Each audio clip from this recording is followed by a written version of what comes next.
do this for my father, who I've only seen from time to time in my dreams. I do this for you. I do this for my mother, who's finally clean, no longer a fan. I do this for you. I do this for my sister, my wife and my kids, cause they part of the team. I do this for all the naysayers and haters who made me one of the greatest. I know it kills you inside, that's why I do this for you. I do this for my father, who I've only seen from time to time in my dreams. I do this for you. I do this for my mother, who's finally clean, no longer a fan. I do this for you.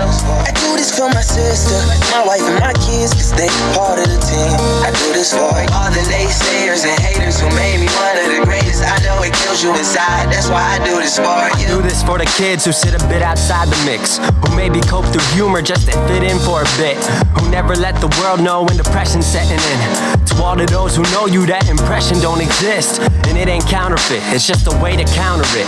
I'm living things I dreamed about, I still encounter it. It ain't something that a cigarette or alcohol can fix, but all because of it I flipped it quick, went on to write some hits. This a success off another breath. This the first step in searching to be nothing less than be the best in what you do, to prove their strength in being you. Learn so much in chasing dreams that I never would in school. Depends on where your passion lie, just know passion never lie. Life presents distractions, but your actions have to fortify the things that you believe in. Have to scream it like a battle cry, and leave the ones who didn't looking stupid while they're asking why. Couldn't lie, I really do this for the ones I love, those who treat the music as a vice and lyrics like a drug, those who need advice on how to lift their spirit high enough to break out of the box they make up lives they know aren't good enough. Just because it's how it is don't mean it's how it has to be. This is what the uninspired testifiers fail to see. Jealousy results from being that which others fail to be, and if it means you're not with me, that honestly sounds fair to me.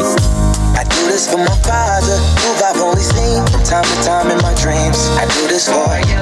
I do this for my mother, who's finally clean, no longer a fan. I do this for you. I do this for my sister, my wife and my kids, cause they part of the team. I do this for all the naysayers and haters who made me one of the greatest. I know it kills you inside, that's why I do this for you. Do this for my mother, she'll be working for the summer. Do this for my father, cause these days I often wonder what my life would have been like if I was not adopted. To grow up in a home where I was treated like a problem, I don't know, it's just a guess. Your guess probably good as mine. Lucky that I grew up in a home that wanted me to shine. Lucky that I grew up around some mountains we were taught to climb. Without that inspiration, I don't think that this would be my life. Do this for my friends who've scattered all across the country now. I'm out in Sweden walking back through life so I can write it down. Make a living off of sound, so crazy to say out loud. I'm the biggest thing since Travis Rice to come up out the town. Sorry, gotta stunt a little. Used to have my dreams belittled, but it's all a part of it. I know people's minds are fickle, lines between reality and dreams I blur like faded nights. Come up been so good for me, I wish that I could make it twice. I do this for my father, who I've only seen from time to time in my dreams. I do this for you. I do this for my mother, who's finally clean, no longer a fan. I do this for you. I do this for my sister, my wife and my kids, cause they part of the team. I do this for all the naysayers and haters who made me one of the greatest. I know it kills you inside, that's why I do this for you.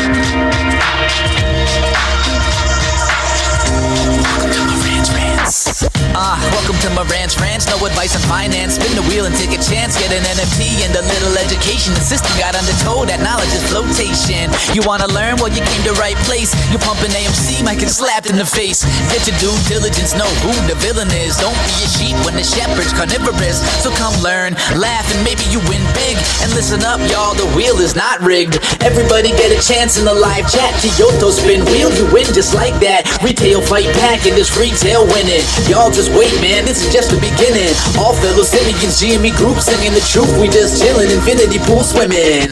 So welcome to Marantz Rantz. A lot of knowledge but no advice on finance. Don't even need pants, you can tune in naked like Henry the Mayo Man. Internet's most hated. Don't wanna lose your money, then it's time for you to listen. If you're ignorant, invest in AMC or superstition. The stream about ready, they told us to don't dance. I do what I want. Welcome to Marantz Rantz. Welcome to Marantz Rantz. Welcome to Marantz Rantz. Welcome to Marantz Rantz. Welcome to Marantz Rantz. Welcome to Marantz Rantz. Welcome to Marantz Rantz. Welcome to Marantz Rantz. Welcome to Marantz. Welcome to Marantz Rantz. Welcome to Marantz Rantz. Welcome to Marantz Rantz. Welcome to Marantz Rantz. That's right, guys. Welcome back. Welcome back to Marantz Rantz. Plenty of good information, a little bit of motivation, whole lot of truth, no financial advice.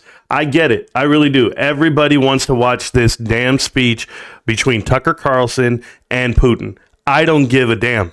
It's got nothing to do with me. I promise you it has nothing to do with me. And I could be like them. I could be showing it right now. But how boring would that be? I just can't sit there and have somebody translate something when I know he's a vicious, murdering prick. And I get it. Tucker's doing his job. He's the only one doing investigative journalism at this moment in time. I don't know if it's investigative at that point. But he went out and got it. And his people made it happen. And I'm happy for them. They figured it out. Me personally, nah. That's a whole nother level, guys. That's top notch. That's number one. So I trust Tucker. You know, I'm a huge supporter of Tucker, but I don't need to watch that damn interview because I don't support who Putin is, and I won't give it any publicity whatsoever. I'd rather watch Shannon Sharp and Monique from yesterday. I'd rather watch that interview than this damn interview. I'm just letting you know that right now. But we have plenty to talk about. I know. It's my 4th day in a row being live with you guys. I got through my sickness. I feel a lot better today. Hopefully I look a little bit better. And I'm feeling good. I really am. And I wanted to talk about a lot of stuff that we went over last night. And I say last night because after I stopped the live stream, after I was studying and I was talking, I did 3 Connect the Dot videos last night. Additionally, I've been studying more about private equity, what they're doing right now, considering all the dry powder that's on the sideline. Just love the song. You know, Amber, when you don't sleep like I don't sleep, right? Because it's a theme song within me, more so than just that. Like, I'll give you an example of my current theme. This is my current theme song. I swear to God, you guys. Right? Turn it off real quick. I swear to you guys. I am so jacked every time I wake up. I'm just rolling out of bed. I'm stuck in the box. I'm here just like, what's next? What's next? And it doesn't stop. The information just keeps pouring in. And then, you know, I had to deal with something today with this nonsense with Red Chess Queen. And we're going to talk about this for a reason. Okay. And I want everyone to know I wake up every day wanting to work with you guys, for you guys, whatever it may be. So I was out there. And if you guys don't know who Red Chess Queen is, I'm going to give you some background on this. She is a former, or the head moderator, I would say, when I was paying attention to Superstock. Okay, you know, Platinum's a moderator. You know, Badass Trader was a moderator. All these people, right? So Red Chess Queen was the one, man. She was it. 20,000 followers on Twitter. She had everybody listening. Like she would speak, and you would listen. And you're like, hey, she supports GameStop. She's about this. So today. Thank you so much for that, what you're saying right there. Connect the Dots should be college curriculum. You know, some people try to tell me I don't know what I'm talking about on Connect the Dots. And I'm telling you right now, guys, I went and watched part 17 again today. And I was so proud. Because I know what it took me to do that. It took me like 3 weeks to put that together. But like scrambling and finding all the pieces and make it work. And make it, like, I was like, yo, I didn't make it work. It just worked itself. You know, a lot of these times, like what everybody keeps telling me is, Marantz, God puts these things in front of you. Like, it's just weird the way the universe works, right? Like the complete butterfly effect. I told my son that the other day. I was explaining to him, but I said, son, do you know what it took for me to be right here at this moment in time to get in gas at this gas station? He's like, I don't know. I said, well, let's think. We were going to go get dinner at the Chinese restaurant, but it was closed. It was on Tuesday, right? Taco Tuesday. I said, so that was closed. So then I ended up coming this way on the road. I ended up going to this gas station, but if that Chinese restaurant wasn't open, if it was open, we would have went the other way. I go, besides that, if I didn't have you and you weren't my son and you weren't getting out of school and you didn't go to school across town, I wouldn't have drove this way. And I wouldn't have been driving from the house I'm living in if I would have never met your mother. And, you know, and then me and your mom would have never met if they didn't play Promiscuous Girl at the club. And then I would never be there if Nelly Furtado wasn't a hit and a success and she merged with Justin Timberlake and they made a track with Timberland. That would have never happened. I would have never went to that club if my uncle wasn't the DJ. Oh my goodness. I would have never been there. I wouldn't have been there if I wasn't out of the army. I wouldn't have been there if I wouldn't have gotten a divorce. I wouldn't have been there if I was like, the dots just keep going, babe. They never stop. So who am I not to reflect back on the fact that we're standing in front of each other right now? I'm asking you. YouTube, there's a reason. There's a reason. And I know the reason. Like, people think I'm crazy when I say this to you, but have you dreamt, like, do you dream like I do? Like, I'm dreaming bigger than everybody, right? I'm telling you, that company behind me is killing it. Period. Killing it. And people don't want to tell you the truth. 9,000 people. Then we talk about this. Oh, we're going to get 10,000 followers in a couple of months right now with the way the traction in the channel goes and everything. And I was like, yeah, what if it's only 9,000? What if it's only 9? Who cares? I don't, because the results don't change. The results are the same. There are people pouring money into this company because they love games, video games. They love collectibles. They love accessories. They love it all. There's themed parties. There's cosplay that exists. There's Comic Con. There's so many things. And where are you going to go? You're going to go to Hot Topic? You're going to go to Spencer's? You're going to go to GameStop? Which one are you going to? Because I can tell you which one the companies run correctly. But then we start talking about other things. If you guys know this, last night in the Discord, I called it a hit list. Okay? It is a hit list. It is 9 companies that GameStop must outperform and do better than to be eligible for the S&P 500. And I'm going down this list. And I will systematically break down each company and dig into them, guys. So I'm digging into Macy's, number 9 in 9th place, that we need to catch up to, that we need to beat, that we need to show you that we have more value than, is Macy's. Why do I care about Macy's right now? Well, let's think about this. Macy's has a market cap a little bit higher than GameStop right now. It's at $5 billion compared to our $4.5. Very, very close. Very close. But beyond just the market cap, Macy's is actually Federated. Federated bought them out, merged with them, then changed their name. But we know about this. 1994, original Macy's goes bankrupt, driven into bankruptcy. Apollo comes in, KKR is there. They're all dancing together. And it is what it is today. But it's taken these steps to get there. We've talked about this on Connect the Dots. But the reason why I was looking at Connect the Dots, I was blown away, guys. Because when I watch it again, I go, oh yeah, they can't deny this one. They can't say that I'm wrong when it comes to Zales Jewelers. And you can't say that I'm wrong when you think about what Sue Gov is doing. And then in turn, what just happened to Kohl's yesterday. If you guys missed Connect the Dots, we hit it again. We did it again. Okay? And another one. Remember I told you Kohl's? Everybody thought I was lying about Kohl's. I looked at Kohl's a year ago, and I said, oh my God, they're going under. And everybody said, you're crazy. You're crazy, Marantz. Because you see, there's people out there that walk around on the planet, and they go like this, oh yeah, Kohl's, yeah, it sucks. It's going under. No. We're talking about the investment world. In the investment world, when you look at a company on their balance sheet versus the stock price and where it should be, where it could be, where it will go, I said, nope, that's not something I would touch because I know the ebb and flows of what's about to happen here. I know they have zero cash. They can have all the assets in the world. All the value is there still. It's like a gold mine to these private equity firms. And all they want is their hands on it. They want to sell these properties to lease them back. They want to asset strip this company and just tear it apart. And they're going to do it frame by frame. They got offered an offer 2 months ago. They rejected it. They got offered another offer just yesterday. And that offer was backed by one of the head guys at the Icon Enterprises, right? In addition to his name is Stephen Harper. What's his name? Stephen something. I can't remember right now. The former Prime Minister of Canada. I'm already on Canada's hit list right now, so I don't want to speak too bad. But here's my point. I told you Kohl's was a victim. Kohl's is the target. I told you this. And they're going to be until they sell. And that CEO, Thomas Kingsbury, has direct orders on how to get out of there. But this is all the makings of what Macellum and Cora and Legion Partners did to Bed Bath & Beyond. And those same 3 hedge funds own a majority of the stock over here at Kohl's. They went and did a hostile takeover. They got rid of Michelle Gass, their old CEO. I'm telling you now, Kohl's is the victim. And it's proven, it's playing out right now in real time, right in front of you guys. So, Stephen Harper, there we go. Thank you so much, my man. Yeah, I hear you, Ash. A lot of you Canadians like these guys, and I get it. I do, but guess what? He's private equity. So is Trump. So is Mitt Romney. So is a lot of people. Everybody at the top level. You can't pick a side when it comes to politics.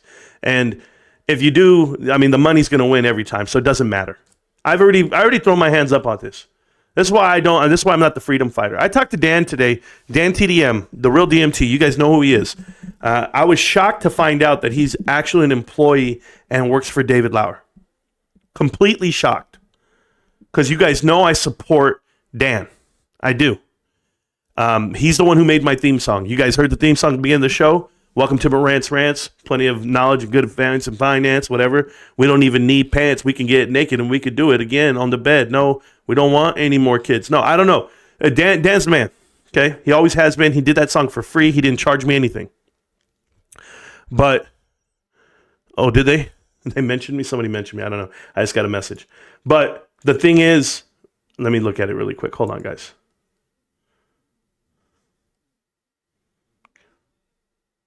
Overwrite license option. Oh wow. Okay, good. I'm gonna whoop the shit out of Red Chess Queen right now. I'm sorry. I'm still talking about this. So Dan works for David Lauer in that company, his new firm that he's launching. You know, a trading app that he's doing. And I know David Lauer is all about trading and fair markets and transparent and on lit exchanges, not off exchange, not in the dark pools. And they try to expose all that with Dr. Trimbath or whatever. And I remember I told you I don't care about the plumbing of the markets. I'm not that way. But Dan is a freedom fighter. He really is. So they're all doing the same thing. They promote DRS, they push it out. And now I know why and how they do it, via the music, via the art, via the editing they do, and the interviews they do. So I was shocked today when I found that out, that he works for them. And he hit me, and I hit him up. And he explained it. He said, "Well, at first I just made a song, and then they asked me, their editor quit on them, so they asked me to edit some videos and do this, and I did.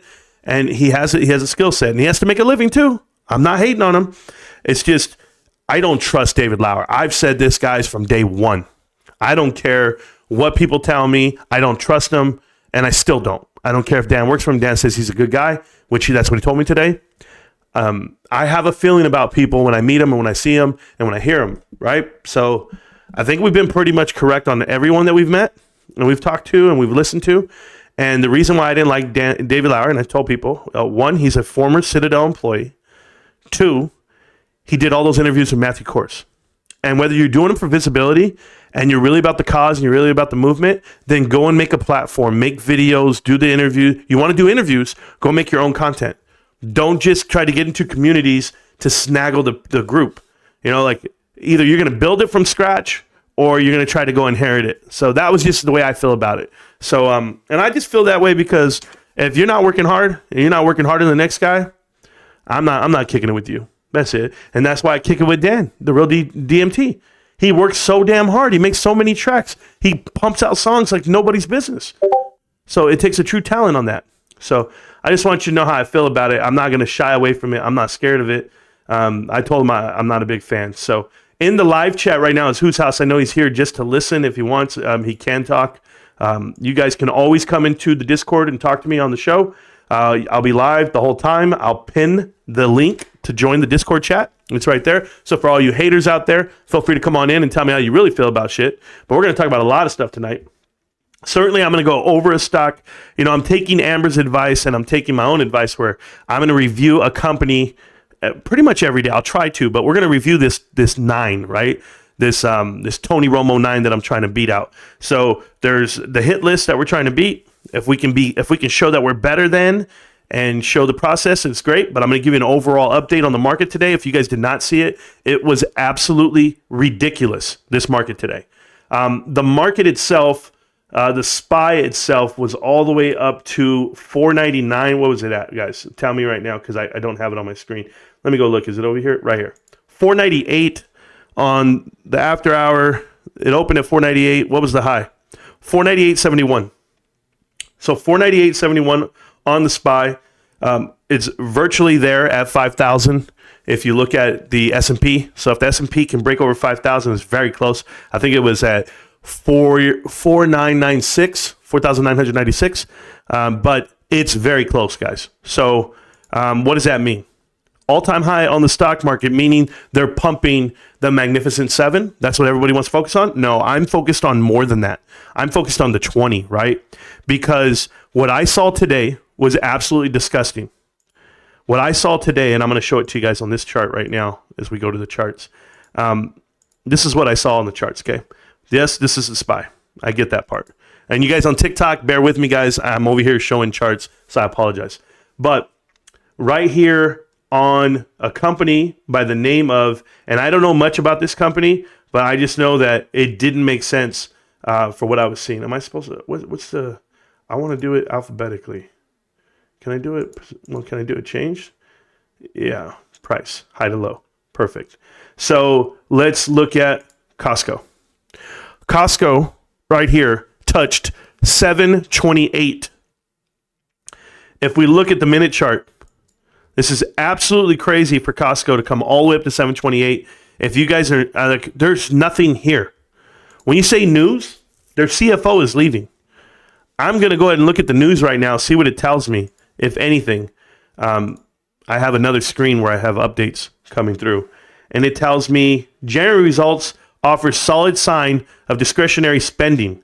That's crazy, guys. I'm just telling you. And that's just for the lack of a better term.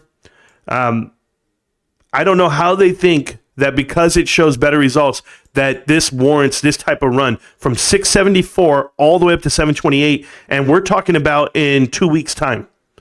In 2 weeks, we've gone up $50. 2 weeks before that, let's go from 697 right here from 639. So $70, $60 in the span of 3 weeks. So $120 in a month. That's what we're looking at on Costco stock. But we know that 639 was not it. If I go all the way over here to the 1 hour chart, look at this. I mean, it doesn't stop. The daily chart, look at this. This is crazy. This is just enough for me to, from November at 545 all the way to now. November, December, January. 3 months, guys. In 3 months, that company has gone up $200 a share. Times the 400 million shares, $8 billion, more than that, $80 billion of market cap.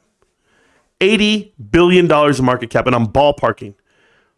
You want to talk about pumping the Magnificent Seven? What about pumping Costco? And I'm not saying it's not worth it, but you're moving your money over here. Look at Eli Lilly. Look at this nonsense. And I talked about this before. To go from March of 2023 in 1 year, we're talking about 1 year time frame. They were at 200. What was it down here? 300.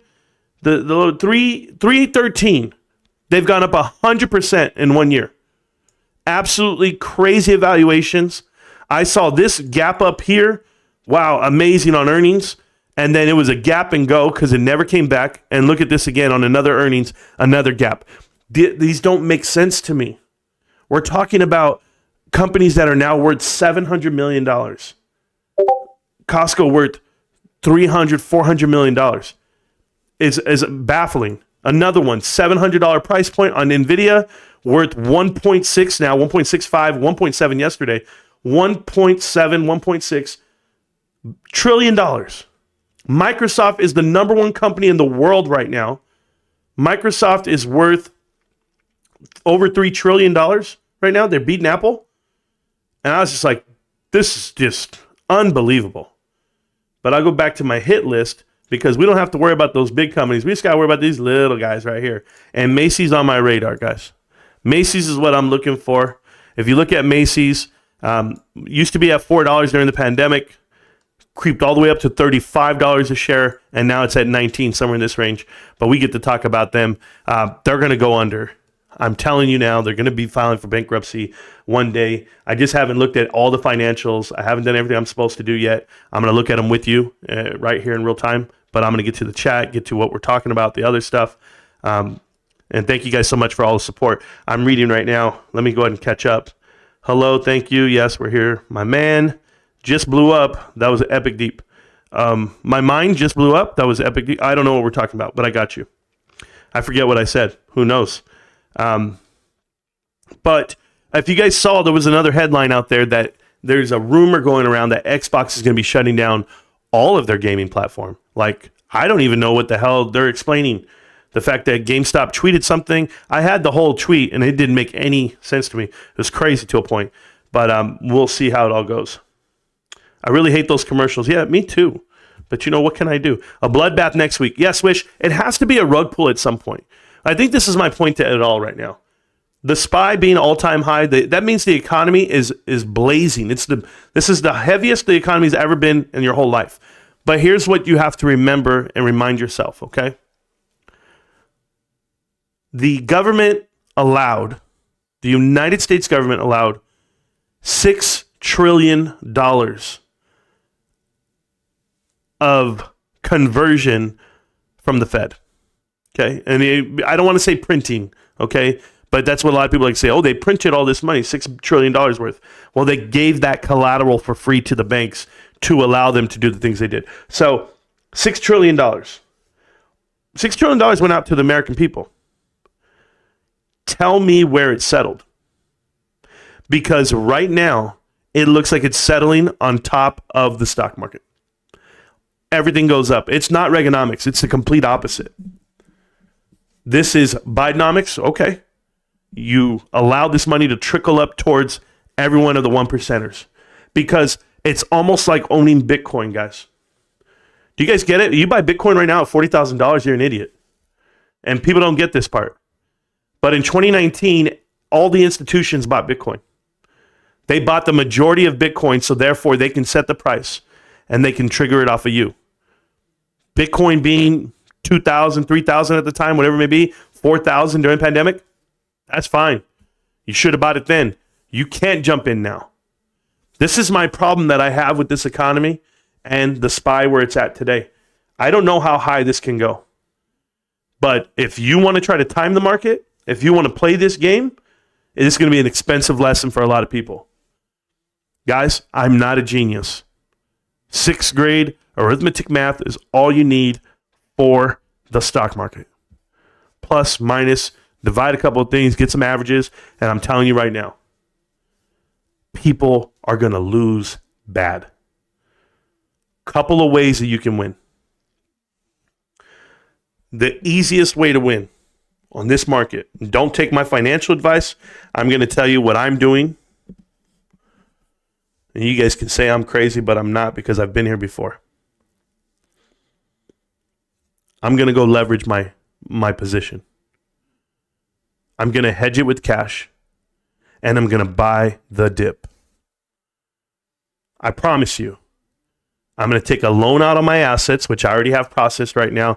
Fidelity telling me it's going to take me 10 days. I don't care. Take as long as you want, Fidelity. I'm loaning out on my position. I'm telling you what I'm doing. I'm not telling you to do it. I'm loaning out on my own position. I pay myself back the interest, and I'm taking that cash, and I'm parking that bad bitch waiting with this dry powder because I feel we're near the top. Me personally. Could I be wrong? Absolutely. But there's no way. These evaluations, these PE ratios, the earnings that don't exist, there's no way. I'm looking at it all on top. You want to know how bad it is? That the hedge funds, and I say hedge funds loosely, the private equity firms have so much dry powder, guys. They're doing the same thing I'm doing. Or maybe I'm doing what they're doing. But they have so much dry powder right now on the sidelines, waiting for this to come down. I'm telling you, there's no deals to be made. No one's selling at this top. You know why? Because interest rates. You're not selling right now. Housing right now, 6.5. You're not selling anything right now because you're not going to get back into a new lease with these rates that are holding up commercial and residential. Not going to happen. So I'm getting out. It's already processed. I guarantee you it's already processed. The money hits my account tomorrow. So leveraging that, going to sit back, see what comes my way. I already told my wife. I'm giving her 5 figures to sit on. I'm telling you right now, I don't care, guys. I have nothing to hide from you. I said, hey, if I give you 5, you be good? She said, yeah. Let's be fair. Let's say a real number. I'm giving her 10 grand. Go sit with 10 grand. You'll be good. Now I get to do what I want with my money. But I promise you this.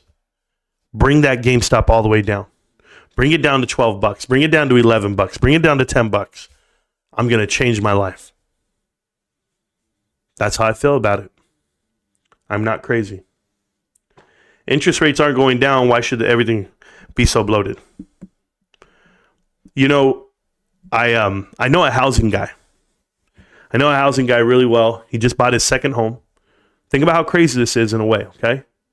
He buys his second home. He now has $6,600 in mortgage a month. I said, how the hell are you going to pay for that? It's like, no, I'm going to rent it out. I'm going to Airbnb it. I'll figure it out. And I'm just like, what are you doing? It's like, no. All the interest is a write-off. I'm going to pay the extra. I'll refinance. Rates are going to come down because of the election. They're going to come down, so I'll refinance. I said, so let me get this right. You're going to get into a house right now, today, and then you're going to refinance in 6 months, in 9 months. And somewhere in there, you feel like you're going to develop some type of equity. No, we don't care about the equity. No, you're going to give it all back. I'm not crazy here. When interest rates come down, housing prices go down. They're not going to go up. It's going to be the total opposite. And here's why. Because people are going to start selling. It's going to be the inverse. People are going to start selling because people are finally going to be able to afford a home. Well, guess what happens? Now we have an increase in inventory. And now people are going to have to start competing with each other to sell their home. That drives prices down. I lived 2009. I lived 2010. I lived 11 and 12. I didn't read books on it.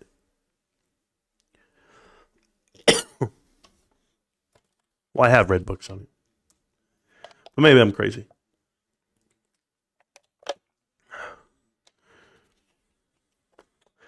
High dep, whenever you have a significant amount, you can call up your broker. That's all I can tell you. Y'all are nuts. Everyone has a home at 2 and 3%. High dep, you think so? I just saw a guy buy a home for 6.5. Literally. He says, it's now or never. Like the money was itching a hole in his pocket. And I couldn't believe it. Dude's got 6 figures cash laying around. And he's like, yeah, no, I gotta spend this money. I was like, no, you don't. Trust me, I've preached GameStop to him, preached market, stocks, everything. Guys, when the SPY and the whole S&P is at an all-time high, think about this. All-time high? And GameStop's at an all-time low? This is an easy buy. You're buying GameStop over Microsoft every day of the week. Who's paying $404 for Microsoft? You're crazy. You guys are crazy. Microsoft has done nothing in the last 3 years, product development-wise. They bought stuff. They bought Blizzard, but they have done nothing, yet lay off people. And you're going to tell me that price has gone from $238 all the way to $404 in those 3 years? No way. No way. Yeah, you do pay tax on it twice. It's absolutely ridiculous. You pay interest to yourself, so it's free money. Correct, Challenger. We know. I'm telling you right now, and you'd be amazed what I'm paying for my loan. It's nothing. I was like, how much? He was like, yeah, we can do it, and we'll do it for, he goes, 10%. I go, 10%. So you mean to tell me I'm only going to pay $100 for X amount of months? He's like, or you can pay it off early. I was like, yeah, no doubt. Remember, I get bonus checks every year. I'm able to do whatever. Man, this can be the best time of my life coming up right now, guys. And I'm going to feel really good. Even if I only put, a couple of hundred, 51 shares of GameStop in my pocket, I'm going to be okay. Refi cycle is going to wreck Canada in 2025. People are drowning in debt here. The problem with Canada is Canada does not allow you to write off your interest for your home. So, no, if I'm not, correct me if I'm mistaken, but you can't write off interest. Am I correct on that? I study this stuff, so you tell me if I'm right, but I think I'm pretty right. You guys can explain it to me somehow. Yeah, so anyway, I was saying my buddy, $6,600 in mortgage. And people don't realize that when you buy a home, it's more expenses than when you rent a home. So you have to factor that in. You just can't say, oh, I can afford $3,000. It doesn't work that way. You can afford $3,000 to rent. That's great. buying for $3,000, you're going to pay so much more. Yeah, my kid's dad wanted to refi our house at the current interest rate. I was like, no. Amber, that's not fair, and I'll tell you why. Because you could move anywhere in the world, for the house that you're in. You could move anywhere in the world, and you'd have an infinitely better life, and you would never have to work. But I'm not in your situation. I'm in my own situation where my wife says we're never moving. So I just got to get comfortable where I'm at. That's it. Yeah, so I figured I was right on that, Ash. So thank you for letting me know. Crypto is bigger, faster gains on a bull run and is coming to make a lot of millionaires. No, I wouldn't tell you that. The majority of people who play around in crypto lose, and that's without a doubt. There's a reason why stocks have outpaced bonds and the market, and how the only thing better is housing in a way, and or a sports team. That's it. So you can't tell me crypto. No, there's 8,000 cryptos out there. 7,995 of which are terrible. So it's not that hard. The next question is, when was the last time you hit back shots? The last time you came over to my house, little man. That was it. Thank you, though. I appreciate you hanging out with me, though. I needed that loving. Appreciate it. These guys, they try to trigger me. It never happens. It doesn't work. You guys know I've been doing this so long. It's too easy. Hey, so let's go ahead and talk about some stuff before we get too deep into other things. We will talk about Macy's in a minute. But once again, thank you for everyone who's here tonight. I know Tucker Carlson's still in the show tonight. It's hard to compete with these real YouTubers like Tucker Carlson. But let's go talk about this right here. This is the infamous Red Chest Queen. That's what she calls herself. Why is it not showing up? Isn't that weird? Like, I'm literally on the page. And then it's like, no, I don't want to show up. There it is. All right, so Red Chest Queen tells me Marantz, and she's been talking a lot right now lately, apparently. So let's just go click on her. So this is the former huge supporter of GameStop. The reason why I'm showing you this is because a lot of people are fake. They're fake friends, right? And or they have fake support for GameStop. And I tell you guys got to be aware of who they are. We've had so many people filter in through the Discord. The Discord's completely free. It always will be. It's pinned to the top of the chat right now, or it should be. If it's not pinned to the top of the chat, I'll pin it right now. 10 free memberships from the one and only Funny Spider. Thank you so much, Funny Spider, for supporting the channel like that. These guys will figure it out. You know, I sent out these videos in the middle of the night last night, a members only video last night. Some people don't see them, some people do. But the point that I was getting to on this, on Red Chest Queen, is she used to be the man, for the lack of a better term. But 23,000 followers, okay? And that's because she rode the GameStop run. But these individuals, the benefits of burning a forest down and other things, I don't know what she's talking about. But she's been talking about nonsense. I don't even know what runic glory is. I don't get it. I don't know if it was some sexual preference or what it could be. But she wrote to me because I called her out on some stuff. But is it here? Rome. She's really batshit crazy if you ask me. But I leave it there. So what does this say? Every company I've worked for who gave me a peaceful exit. Yeah, I don't know why she said all that nonsense. She was just talking.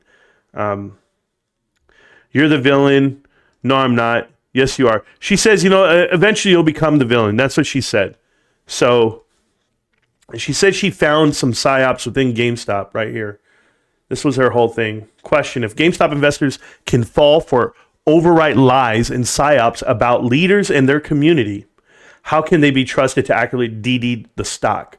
So are we talking about super stock right now? Are we talking about me because I'm the one who called you out?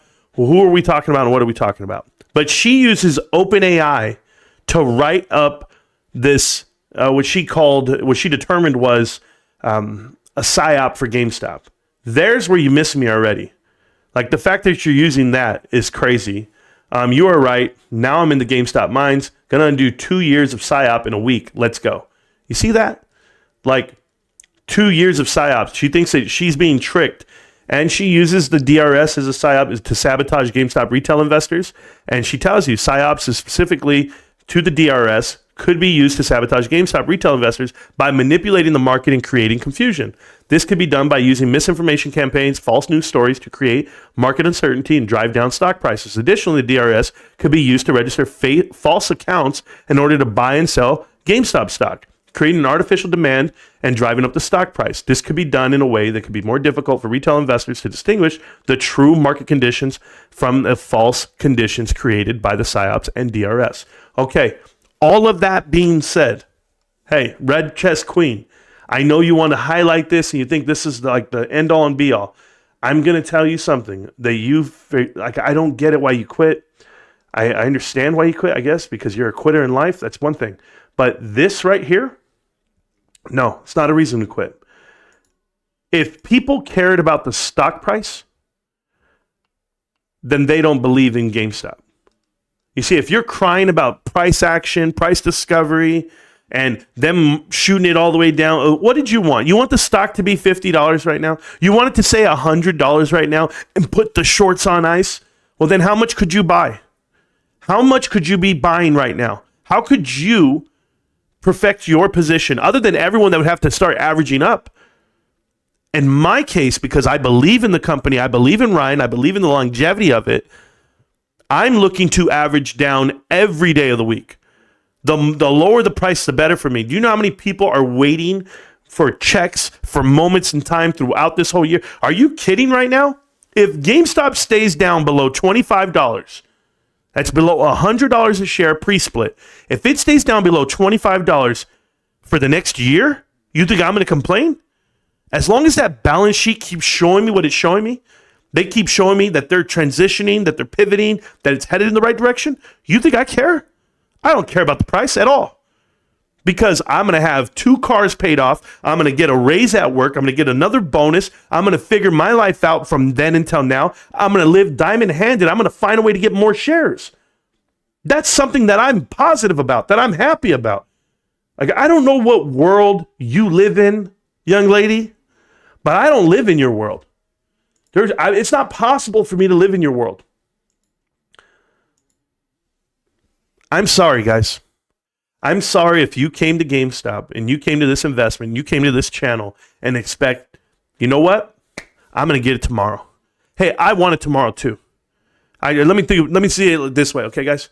GameStop squeezes, people start closing, and the price goes crazy.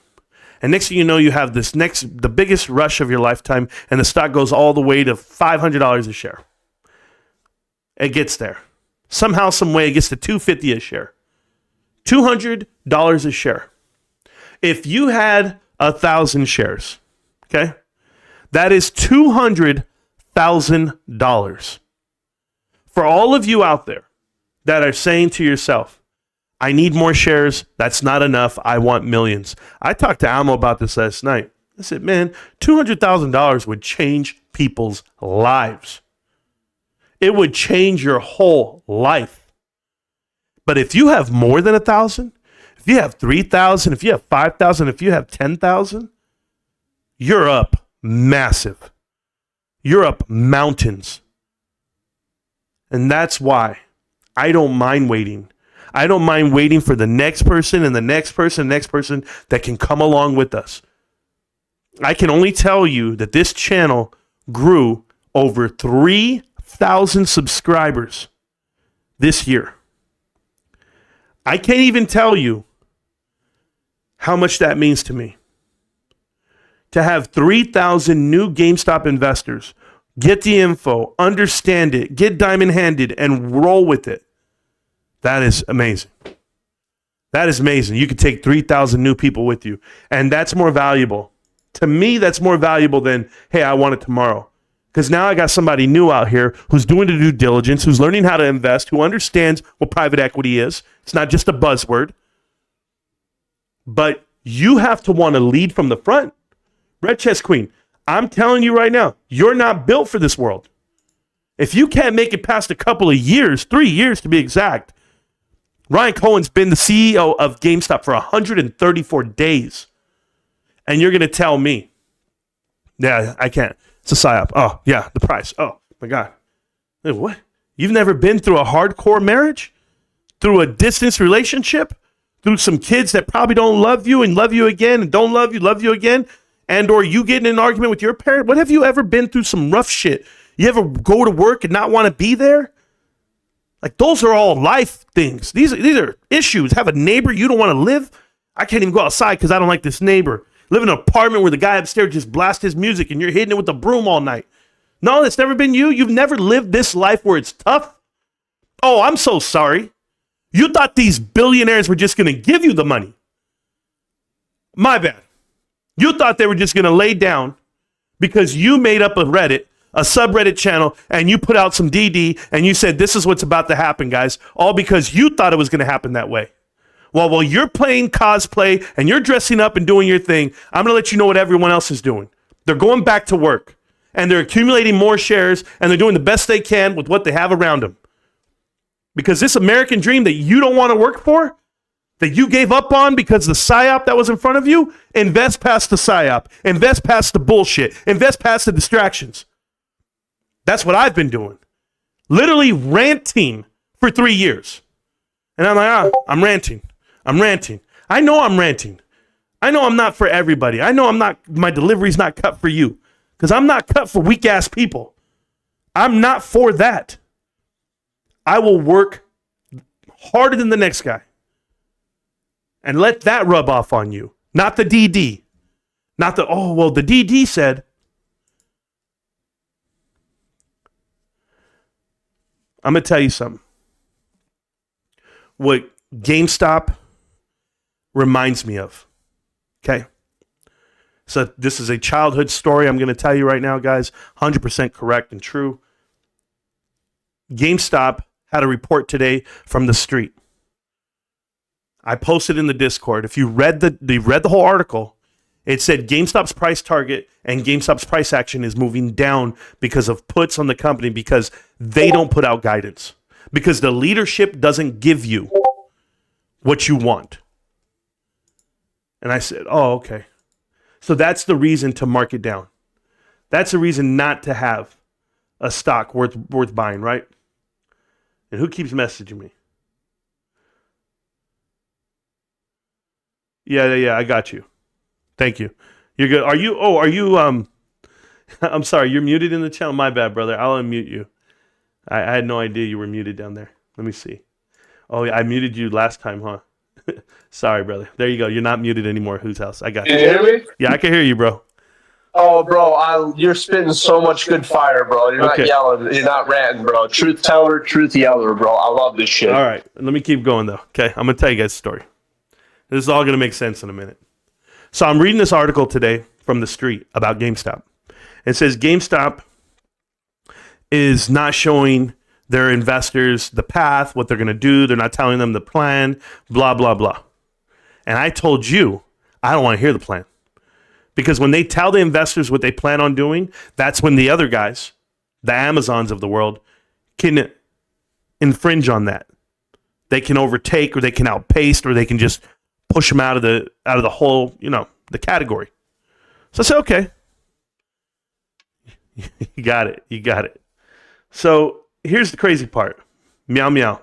When GameStop sneezed, the whole market went blood red, pulsating downward. I was watching. It was eerie. There's a reason that this market's wide pump. Call me conspiracy nut. It's GameStop. Yeah, I'm with you, meow, meow, because check this out. This is what I'm about to tell you right now. So I read the article, and it tells me that GameStop's not going to be, pushing up in price. It's coming down because of $14 puts, $12 puts. But at the very end, it says GameStop is projected to have a PE ratio of 100 something this year. Because remember, PE ratios are built off of trailing 12, and they're forecasted as well.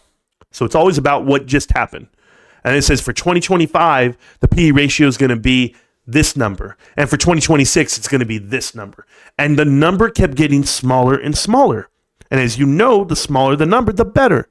So it went on to say that GameStop is going to have a 53 P ratio, 53, 57, somewhere in that range. I'm like, wait a minute. You mean to tell me GameStop's going to make $150 million in 2 more years? You're agreeing to that right now in this article? Oh, perfect. Perfect. $150 million at 50 PE. That tells me everything because in the price of the stock should be what, guys? I'm just telling you, it should be $30, $40 in 2 years. Well, guess what? That's eligible for S&P. Depending on how high it is to get in, right? The prerequisite right now, which it's monster right now. It's like $15 billion to get in, I swear to you, because everything's pumped. But it reminded me of something growing up. And I'm going to tell you this story. Growing up, we were really good athletes, my brother and I. And everyone in our neighborhoods, we all played in the streets. And we were all great athletes. I can't even explain it to you. How many D1 athletes, people went to the NFL, people played Major League Baseball. Everyone was a certified baller. And they built this rec. They built a gym. The biggest facility you've ever seen in your life.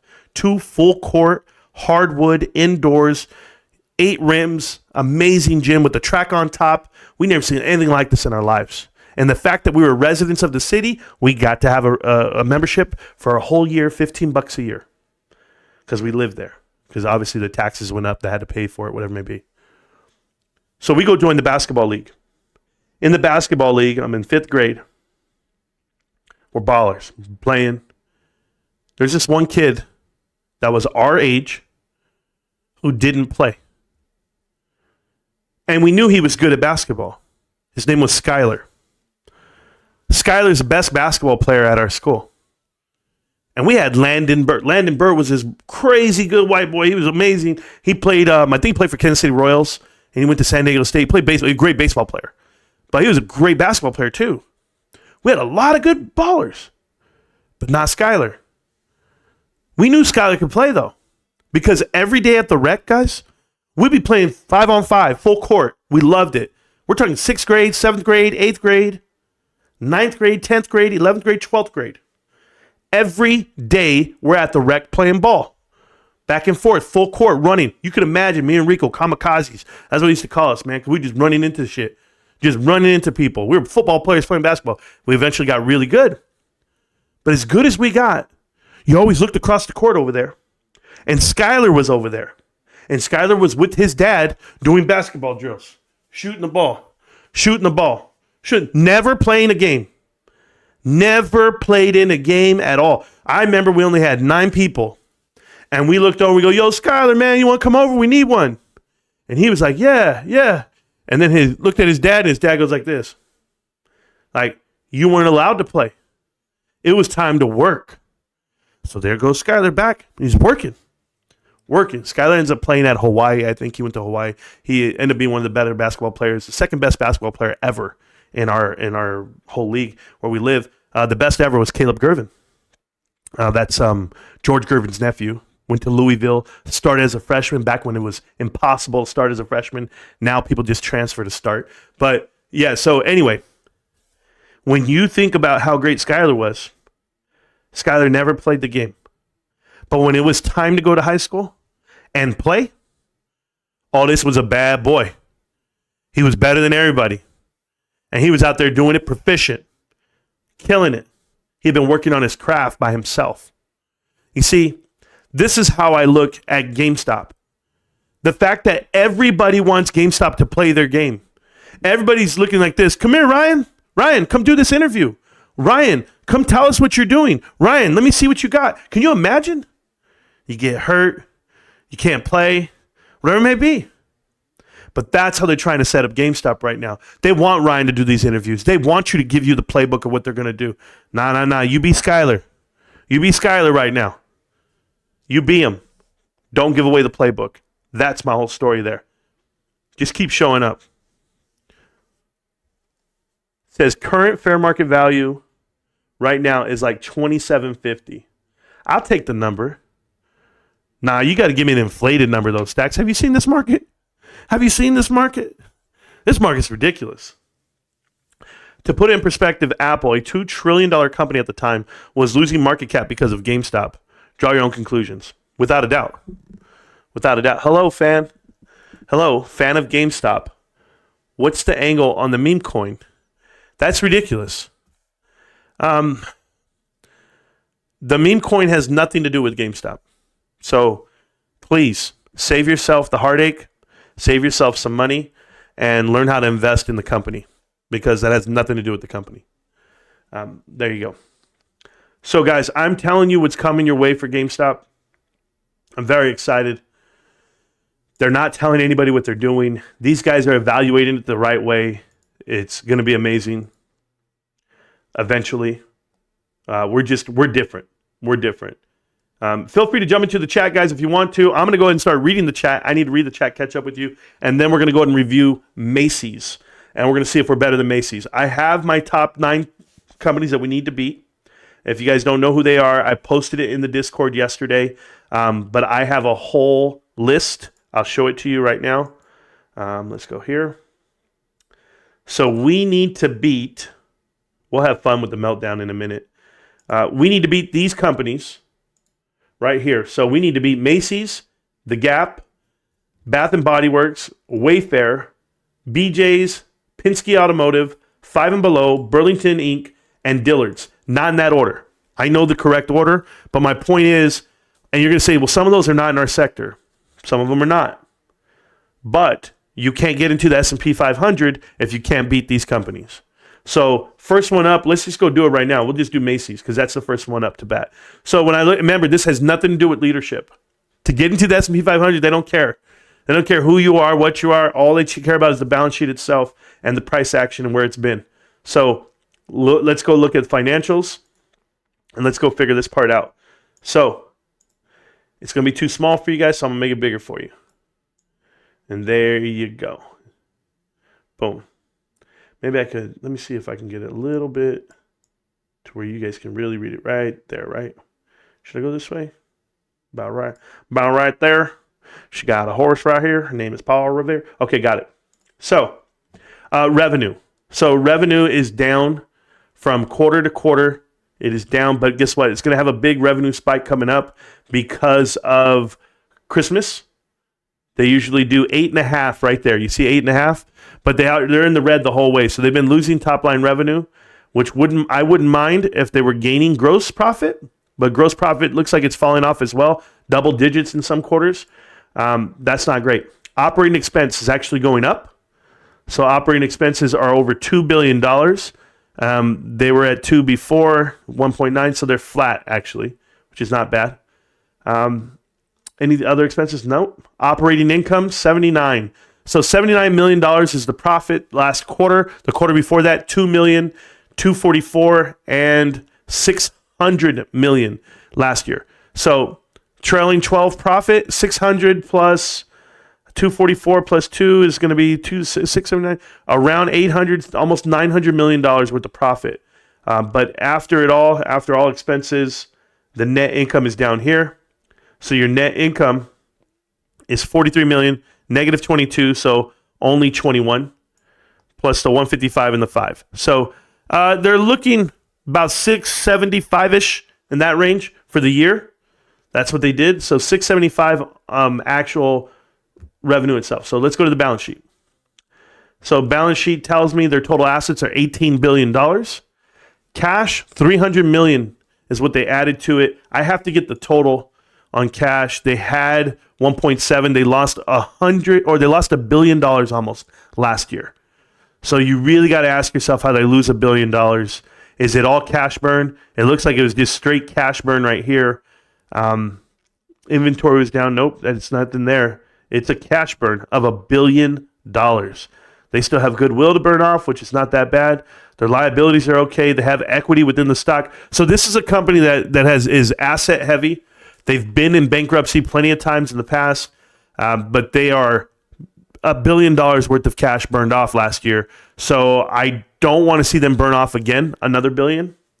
And it looks like, if I go back to the balance sheet, it looks like they have $2 billion acquired expenses, accounts payable, long-term debt right there. $3 billion total long-term debt. Not great. So when you have only $200 million cash on hand, or I'm sorry, $800 million cash on hand, but yet you have $3 billion worth of debt. That's a problem. I'm talking about corporate debt. $3 billion. That's not us. That's not us. Their cash cannot even pay off their debt. So they're obviously leveraged. That's what it is. It's asset rich right now because they leveraged that for whatever reason they wanted to. That debt is crazy. So you can go from shareholder equity. They have $4 billion with the shareholder equity, which is great for them considering their float is 274 million shares. So they have some earnings per share. They make some money. They make $2.35 a share. They pay out a dividend of 66 cents a year. This is kind of crazy. Paying out dividend, you only have $862 million and you burned $1 billion the year before. That's just unfortunate. But it looks like they burned billions just because they can. That's what it looks like. But yeah, so I'm not impressed. Cash flow itself, cash from operating activities, 1.62. Got it. And they burned off that building right there. Cash from investing activities and cash from financing activities. Wow. So I have to look more into this and see why they have a change in net cash. Exactly.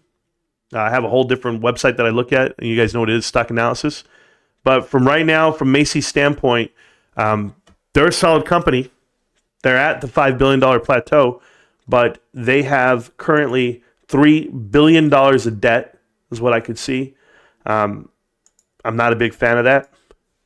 And I don't like their leadership. That's one thing. But we can't put that into the equation, guys. So let's see. We can go here. Let's go to Macy's. I'm really going to look at them completely because I already know I don't like their leadership. Like, I know that part. So that's an easy pick when you're like, well, they suck that way. But where's this damn website at that I want to get to?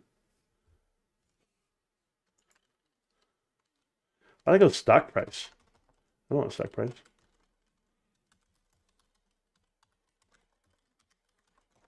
There we go. So we'll go here. Let's go check it out. So financials, this is what they're really all about. This is their income statement for the year. I just want trailing so I can get a really good view of when we're going to beat them. They decreased on top line revenue growth. Cool. On the actual gross profit, they had decrease as well. Operating income, complete decrease. So from 1.9, 1.8 previously, and on trailing 12, they're all the way down to 700. So they're losing more than half. If you look at it from 2022 to 2023, they lost more than half their operating income. That's not a good ratio there. That's pretty terrible.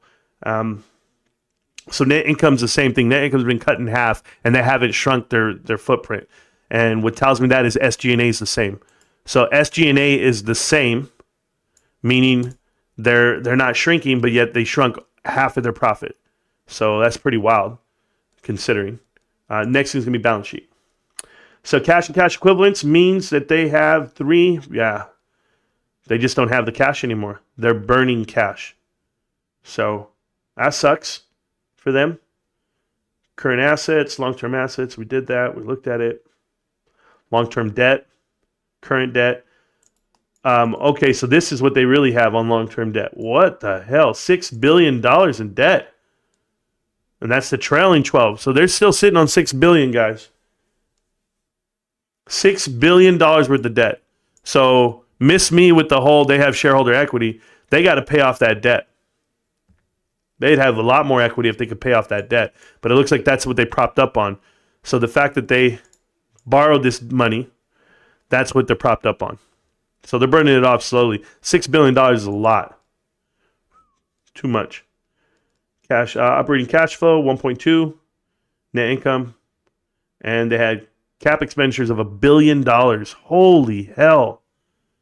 $1 billion. Like, who does that? Who does that? They've lost $1 billion in operating cash flow. Investing cash flow is $1 billion. Okay, because they put it back into cap expense. But that's crazy. Yeah, nah. Dividends paid. See, they're paying out the dividends so they don't have to. Like they're literally gutting themselves dry a little at a time. 178, 178, 178, 178. And your net income was 685. So you're really not getting any of that back. You lose. You're only bringing in $500 million. For a company with $24 billion in assets, and you're only bringing in $500 million, we have a problem here, guys. We're financially better than these guys. The ratios tell me that. That's what I see. We're better than Macy's. Because you can't do $23 billion in sales and your market cap's only 5, and that's because your net income is only 5, 6, but it's really 5 because you're paying a dividend. So, but I'll call it 6.5 if you guys want me to. $23 billion in sales, 6.5 on net income. Could you imagine if GameStop had $23 billion in sales? You just can't. But I won't even do it that way. Yeah. No way. P ratio of 7, so right away that entices people to think it's good. But I'm telling you what I'm looking at. Price target is 16 is what they tell you. So it should be coming down. And a lot of people analyze this. Nah, it's not for me. So yeah, I'm definitely happy that we're not in Macy's. I think we're better than Macy's. I don't think they have any room to go because they've been around for 100 years. So they don't have anywhere to go. So that's my evaluation of Macy's. Yeah, I would buy us over Macy's, just so that you're aware. Let me go ahead and look at this really quick, and then I'll get to the chat right now. We're going to look at this meltdown. I saw a story in here I thought was hilarious, and I want you guys to see it. But I eventually will get to the chat right now. So let me just chill really quick, and let me get to the chat. So it says, hello. Yes, I didn't read all this. The war here over GameStop has cost more lives than anything. Yeah, I heard that, man. We are soldiers on the front line buying a share a day to reach 51. 51 shares, you got to love it. Everyone has 51 shares. It's phenomenal, guys. 4 days in a row, damn. I don't wish sickness on anyone, but this week's been fire. Hey, Jesse, thank you so much, man. Don't worry. I have more coming to you because my new schedule at work is going to allow me to go live every evening around this time right here. So every night you guys are going to see me, period. Whether I'm working or not, I'm going to be right here in front of you around this time. Nice song. Thank you so much. Connect the Dots should be college curriculum. Yes, I feel that way if you read it. Marantz Pants. Thank you. Appreciate that.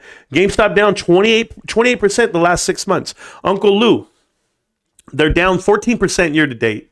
And I would just tell you, just so that we're clear, GameStop's not evaluated correctly on the stock market.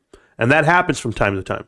There are some outliers in investing where people pay attention to every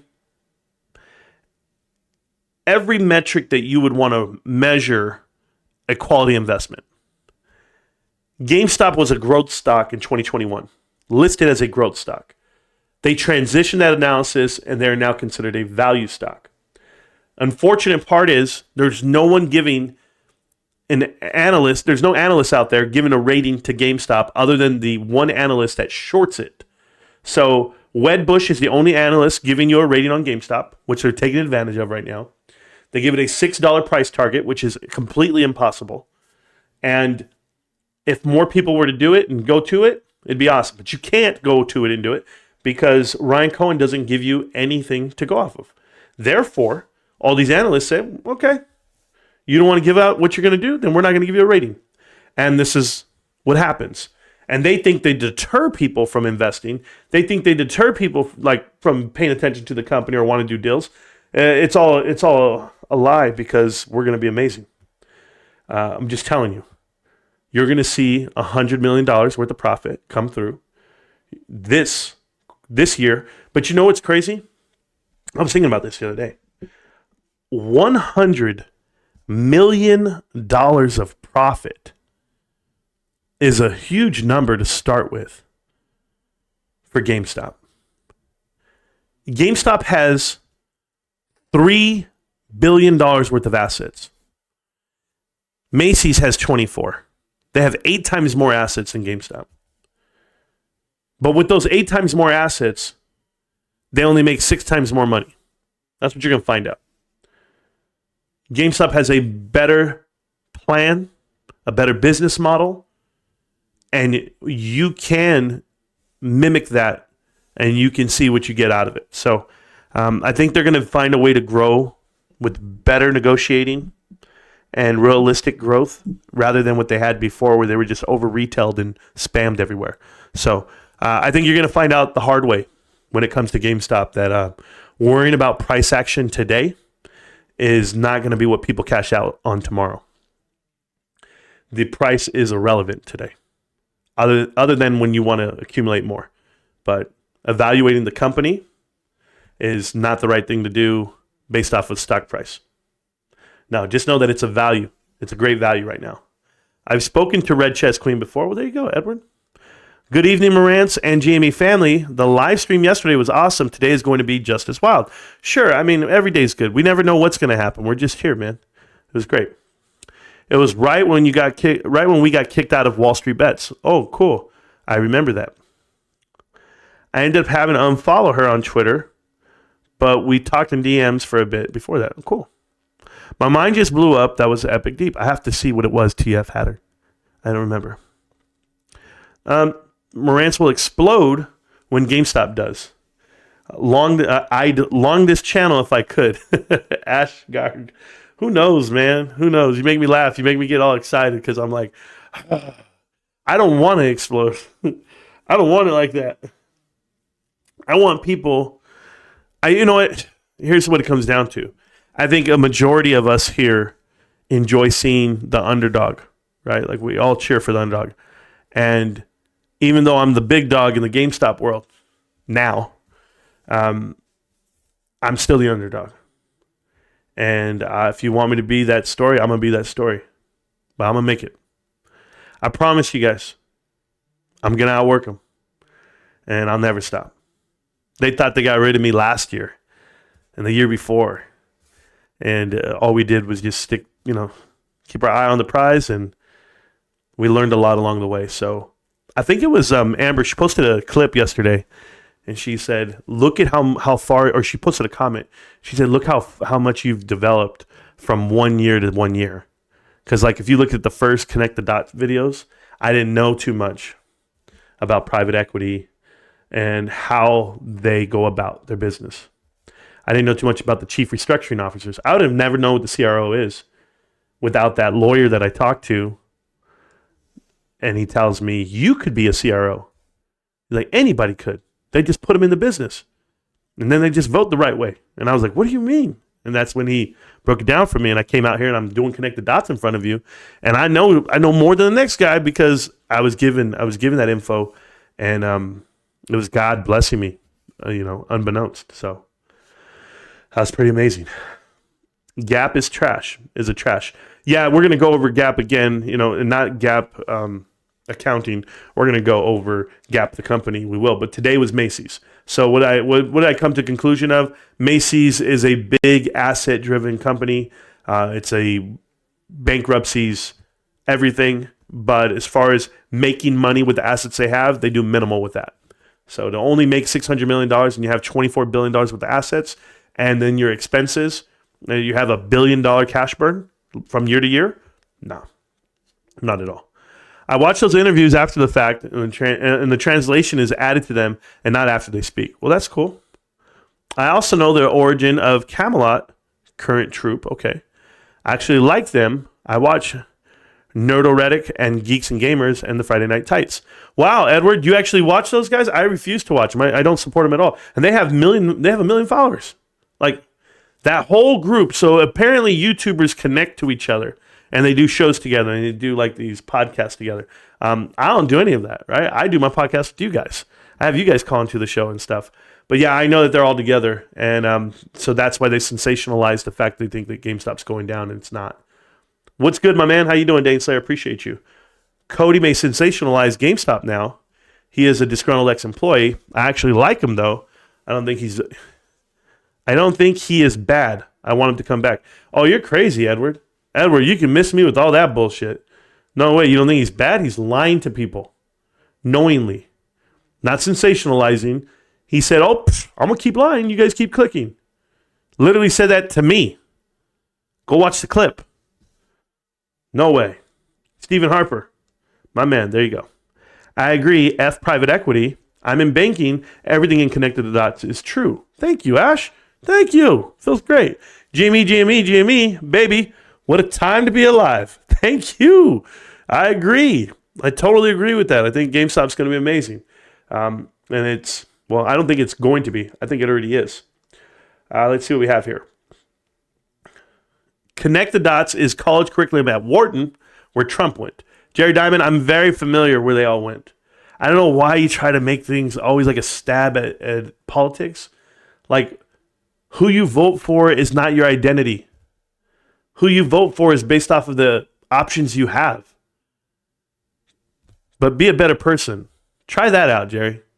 I know it's hard for you sometimes. Can't stop, won't stop, GameStop. We too strong. Thank you so much.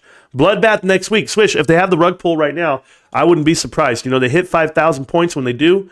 We'll see how it all happens. But for the S&P to hit 5,000, I've never seen the market this high in my life.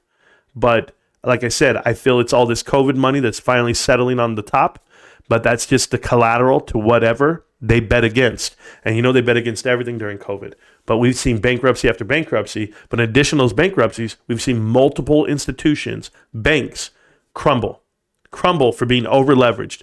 A lot of that has to do with greed. But people try to buy up those swaps. And look where it got them. Look where it got Credit Suisse. Look where it gets the next bank and the next bank. So I'd love to see how it all plays out. But me personally, I'm just paying attention to GameStop. Marantz, can you please go over what you think the next earnings will be for GameStop?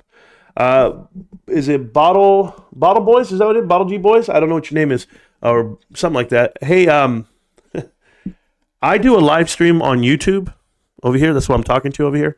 Every day of my night, right? Every day of my life, it's there. And I killed yesterday of talking about earnings. So if you want to watch yesterday's live stream, I would encourage you to do that. To give you a breakdown on it, I think GameStop's going to come out about $100 million ahead, $120 million of profit. That'll be given an annual profit of around 70 to 80, somewhere in that range. So the P ratio, it should be closer to 33 cents, 20 to 30 cents for the trailing 12. That's what people are looking for, and that's fine. But for me personally, earnings per share for the quarter is going to be up there towards 50 cents. That's my opinion. Additionally, they're going to blow everybody out of the water, all the expectations. And it's the right company, it's the right investment at the right price at the right time. It's the 6 rights to investing. The right condition and the right price and the right environment to the right person. It's everything. So thanks for the info. I'll hop in on YouTube after this to check you out. Thanks. You can hop in now. It doesn't matter, but you figure it out. I'm way bigger on YouTube than I am on TikTok. That's all I can tell you. Amber, the typing is killing me. Oh, well, I'm so sorry. Well, there you go. I can't use emojis for some reason. Oh, that sucks, man. Sorry. NASDAQ 5,000 in 2000. S&P 5,000 in 2024. Yeah, I don't remember 2000 too well. I was getting ready for the Army. Interest rates aren't going to go down. There you go. Hardcore. I love it. Thank you, Vinny. What do you mean you took a loan? I already explained that. Thank you so much. You are nuts. Yes, I am. You pay the interest to yourself. Refi cycle is going to wreck. I thank you so much. I read that part.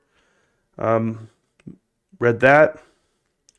Nope, not moving my kiddos. Yeah, that's what my wife says. We're not moving the kids. So my son needs to graduate where we're at. So 10 free memberships on the channel, guys. Thank you to Funny Spider. I see who got the free memberships. Any of the lurkers out there will catch you. A lot of times those free memberships catch the lurkers, guys. The meltdowners, the other YouTubers, they catch them. So it's funny to me. But Wandering Gale got one, so I'm happy about that. At my office, people are talking about GameStop on Solana, chasing the next shiny toy like a bunch of idiots. Dan K, apparently you work around a bunch of idiots because any crypto that you're chasing is a problem. It's too easy to invest into something that's tangible, something that's real, and that's GameStop. Damn it, didn't get lucky with the membership. Jorg, it happens, man. It happens. There you go. All right, let's keep going. Let's go, baby. Runic Glory had to do with what happened when everyone migrated from GameStop or from GME to Superstock. Oh, okay, cool. There was another female moderator that she was attracted to that no one else felt comfortable with. Oh, okay. Got to drop. We'll catch you later. Thank you, Gabriel. Yeah, I appreciate you, man. Was also in Diamond Titty. Oh, okay, cool. I have no idea. Boobs actually weren't that bad. That's ridiculous, man. Like, who cares? Who cares, Edward? I don't live to see these people in real life. Stick to the topic. Pink cats on acid. Jamie Jungle. Okay, I know who that is. I know who Pink Cats is and stuff over there in Jamie Jungle. Marantz Cooking, real investors do not give a shit about price action. No, not at all. I don't want it tomorrow. I need more time. Well, thank you. Don't squeeze just yet. I want those shares. I need those shares. Thank you so much. Super Share is always here talking nonsense, so I'm happy you guys gave him a timeout. He gets his time. I think he got 86,000 seconds last time. This time he only got 300 seconds, so it's cool. Marantz the GOAT. Well, okay. You pay tax on your gains. Oh, okay, cool. This guy's telling me right now. On your gains on the GME shares, and when you lay your house back the loan, the FHA loan, whatever you say, when you withdraw retirement, pay taxes on it again. Oh, okay, cool. Learned about using the broom to hit the ceiling when I lived in Queens. There you go, told you. Keep showing up, Marantz. Keep showing up. That's the Jay-Z style, right? Yeah, I know. Hey, Marantz, I just ended a 7-day work week. Phenomenal. Yeah, it definitely ain't the inflated bullshit that the rest of the market is seeing right now. Did you see the CMG pick I posted? I haven't seen it yet. I've been dealing with some other stuff. I was reading this story, and I'll read it to you guys. And it says, NVIDIA and Microsoft organic growth companies, two great companies. I believe you about GameStop, but those are two that are just great investments. Kind of wish I would have invested in NVIDIA so I could sell it right now and buy more GameStop. What this kid did was he actually got his parents, his dad, to buy into GameStop. He convinced his father to sell NVIDIA for GameStop, and then he refused to give the password to the account so his father could sell to GME because his dad wanted to. So, yeah, he's like, nah, we're not selling, Dad. And that's just the way it goes. Disney invests $1.5 billion in Epic Games. Remind me again, gaming is a dying sector, right? Yeah. I don't know what they're doing, and I don't care. I'm not a big fan of that. And I don't know who Jordan Holberg is, and I don't care about him either. AMC's a dying company. We get that. What is this? Ape finds companies. Oh, this is brand new. Ape finds companies overvalued, buys GME instead. Okay, let me see what they're mad about. I'm going to go over that rank and file because somebody out there is telling you that 20 or 30 on a PE ratio is what you need to be aiming for. And I'm telling you, you're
You're muted on the stream, bro. You're muted on the stream right now. My bad, bro. That's my fault. Yeah, I'm reading the chat. I was playing the video and then I'm reading the chat. So that's my fault, man. I just laugh and I'm like, I'm reading all this and they're talking this nonsense. Here comes everybody. They're coming quick to call me. I got you hot. You guys be watching me on delay sometimes, these guys. But Hot's already calling me. Thank you, Hot, for calling me, bro. I appreciate you. Thank you, Hot. They're like, yo, bro, you're muted. My bad. Shout out to the moderators, man. They keep me, at least once a damn show, one time on a show, every day, every week. I'll end up going muted. I don't know. Okay. Yeah. All right. I'll keep reading though, guys, because I thought they were gonna say something bad about me. They didn't say nothing that bad. Just said that I'm delusional. Yeah, like I haven't heard that before. It's all right. I'll be delusional. Guys, let me tell you something. I want to tell you guys something. Oh, Oliver's Papa. Oliver's Papa's here, man. My guy. Oliver's Papa, shout out to you out there in Springfield, Missouri, the show me state. I'm going to show you something, all right? I'm going to show you how great you are, sir. So check this out. I know that several people from this channel and the Discord have come and gone. And I thought about it. I really did. I thought about it. I said, man, like they don't believe in GameStop the way I do. And they don't see the future, or they can't wait this long. They're like, well, no, because it just keeps moving. It's not doing what you said it would. Or you look at the price, and everybody wants to make money off the market itself. They want to write covered calls. They want to sell cash secure puts. They want to sell puts too. In general, leverage their stock against it. But I don't care what you guys do. I want to make this very clear to everybody. Like, your conviction in your investment has nothing to do with me. I make it my life's mission to record and put out my conviction on the investment. If that influences you, that's on you. But I'm showing you how I systematically break down my DD, period. Whether it be the 10K, the 10Q, the next filing that I think is coming out, other companies that I'm following, and then inverse. We talk about private equity on a whole nother level that nobody does. And that's what leads me to believe that we're going to win. Because I watched it. I watched Connect the Dots Part 17 again today. And the first half of that is like a history lesson, right? It's all about Drexel Burnham Lambert, and it's about Apollo and how it all started and all the connections and all the dots. But the minute you get to the Zales part, it's like it's so unbelievable. Like it's undeniable. The relationships between the individuals that get planted onto the boards of publicly traded companies and what happens to those companies once they're hired. It has nothing to do with the economy. Nothing to do with stock price. It has nothing to do with, this was a shorted stock. No, I don't even care about that. The fundamentals of the company somehow, some way, go downhill. I'm just like, this is like one of those evil nurses that all her patients get sick. Eventually you go, hey, you're committing murder. Like, that's how I feel about private equity planting people into these companies. And then they act it out. Sue Gov does an interview with eToro, and she's right there. Oh my God, hi guys, we're here. We're not looking to go ahead and do any mergers. And no, we just have some operating businesses and we're profitable and we're this, we're that. A week later, boom, bankruptcy. Adam Aaron. I care about my retail investors. There's so many of you. There's 3.3 million shareholders. I have the most Twitter interaction I've ever had. Yeah, bots. And that is what triggers people. That is what motivates people. That is what influences people to do what they're doing. When people are selling their shares and running away from an investment because of bot interaction, because of CEOs swindling and dancing and selling in front of you.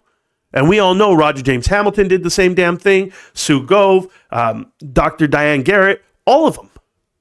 All these CEOs. But Ryan's not doing a damn thing. But this influences you because you have bots and interaction. So when people start selling and they can't stomach this loneliness, this silence, I just want to tell you something. like for all of you guys out there, every single one of you GameStop investors that have been around me for 3 years, you've held your stock for 3 years. But this isn't solitary confinement. You're not alone. You're not sitting here beating your head against the concrete because the price isn't going up. Yeah, I get it. You got friends and family you have to answer to. You got people, everyone around you saying, didn't you tell me? Didn't you say? Man, what happened with your investment? And you're embarrassed. You're like, you know what? I can't be wrong. Or I just got to walk away. I have other things to do with my day. Then go do them. But selling is not an option for me. But what I'm telling you, you're not alone. I don't wake up every damn day and make a video and get out here and tell you what's happening with the company, where it's headed, what's really happening. No one's speaking but me. Oh, I'm sorry. Ryan doesn't put out guidance, so I will. Am I making it up? Did we not show you the path? It was like 2 quarters ago, and I was like, hey, GameStop's going to go positive. Like, GameStop's going to go positive, guys. And this is 3 quarters ago. They had just lost $51 million for the quarter one. And everybody, oh, it's over. Matthew Furlong got fired, and he sucks. It's over. They don't even have a CEO. Company's trash. It's going nowhere. Look at the price. From $26 all the way down to $11. And all I see is even a moderator in my channel. I'm out. People selling left and right. Tobit sells. Other people in the community sell. They're just gone. They don't even want a piece of it anymore. And I'm right there just like, I'm looking around like, what the fuck? What the hell is wrong with you guys? Have you never invested before in your life? This is how fair weather you are? That's it? Lose a job? Can't handle it? Lose the job. Figure it out. Grind through it. There's people up here. They'll help you up. I go to a restaurant this morning. I'm ordering food for my daughter and myself. I see this homeless man. Rather big, tall. He's a black man. But I know he's homeless. Guys, where I live, there's not that many black people, and it's not like we're racist or anything. It's just geographically, it's not there. It's not the South. We're in a Mexican part of town, all Mexicans. This guy's passing by, and I look up, and I'm just like, I go, excuse me, sir? I call him sir. I'll give him the respect and the dignity he deserves. And I say, excuse me, sir? He said, yes. I said, are you hungry? He said, yeah. I said, I got you. And I gave him, and I said, what would you like? He tells me he wants some eggs, some waffles, and a large orange drink, Fanta, whatever. I said, got you. Don't even trip. I said, go ahead and have a seat right there at the table. I'll be right there. I got out of my vehicle, and I took him the food. I didn't want him to come to my car. I don't want to feel like he's just coming and like he's begging for food. I don't want to feel that way. I put the food down, and before I even handed it off to him, I said these words to him. I said, God hasn't given up on you. Just keep going. It's exactly what I said. If you can help someone, if you can get them to the next day like everyone helped me get to the next day, hell, since I've had this channel, I had my boss threaten to take away my position at work, which she did, and I got demoted because I have a YouTube channel. I've since been promoted back. I'll never forget these little moments in my life. I got COVID 2 years ago, and I was put into the hospital for 2 weeks, a week. I couldn't do content. I couldn't do anything. I could barely talk. I had pneumonia. I was strapped to a machine. I got out of there. My grandmother's passed. My wife's grandmother's passed. We've all lost brothers and sisters and parents here on this channel. Shout out to AMC Mike, Clipper Mike. You guys know who he is. We own the float. His father passed away today. I texted him. I told him, keep your head up. Keep grinding. We got this. Life is still going to happen right around us. We've had people in Ruben's family pass. Hot this year. Other people have passed. And I'm just telling you, I don't make it this far without you. And I pray you guys lean on me so you can make it the next day. This is not an easy investment. It's not an easy investment when the whole world is waving flags at you and everyone's telling you, this is terrible, you're an idiot, you don't know what you're doing, get the hell out of here. It's all right. You just got to be a soldier. You just got to soldier up, suck it up, and carry on. Because it's going to be that hard. But at the end, when you've held past all of the wind, all of the waves, and all of the naysayers, just realize what you need to get back. One more dollar than what you put in. But you're going to get a whole lot more than that. I still have more to talk about, I think. But I want you to know, and I'm not very religious, guys. I'm just not. Every Sunday I'm at work. I wish I could be at church, but I can't. I just want you to know God hasn't given up on you. Whatever you're going through, how hard it is, you will find a way.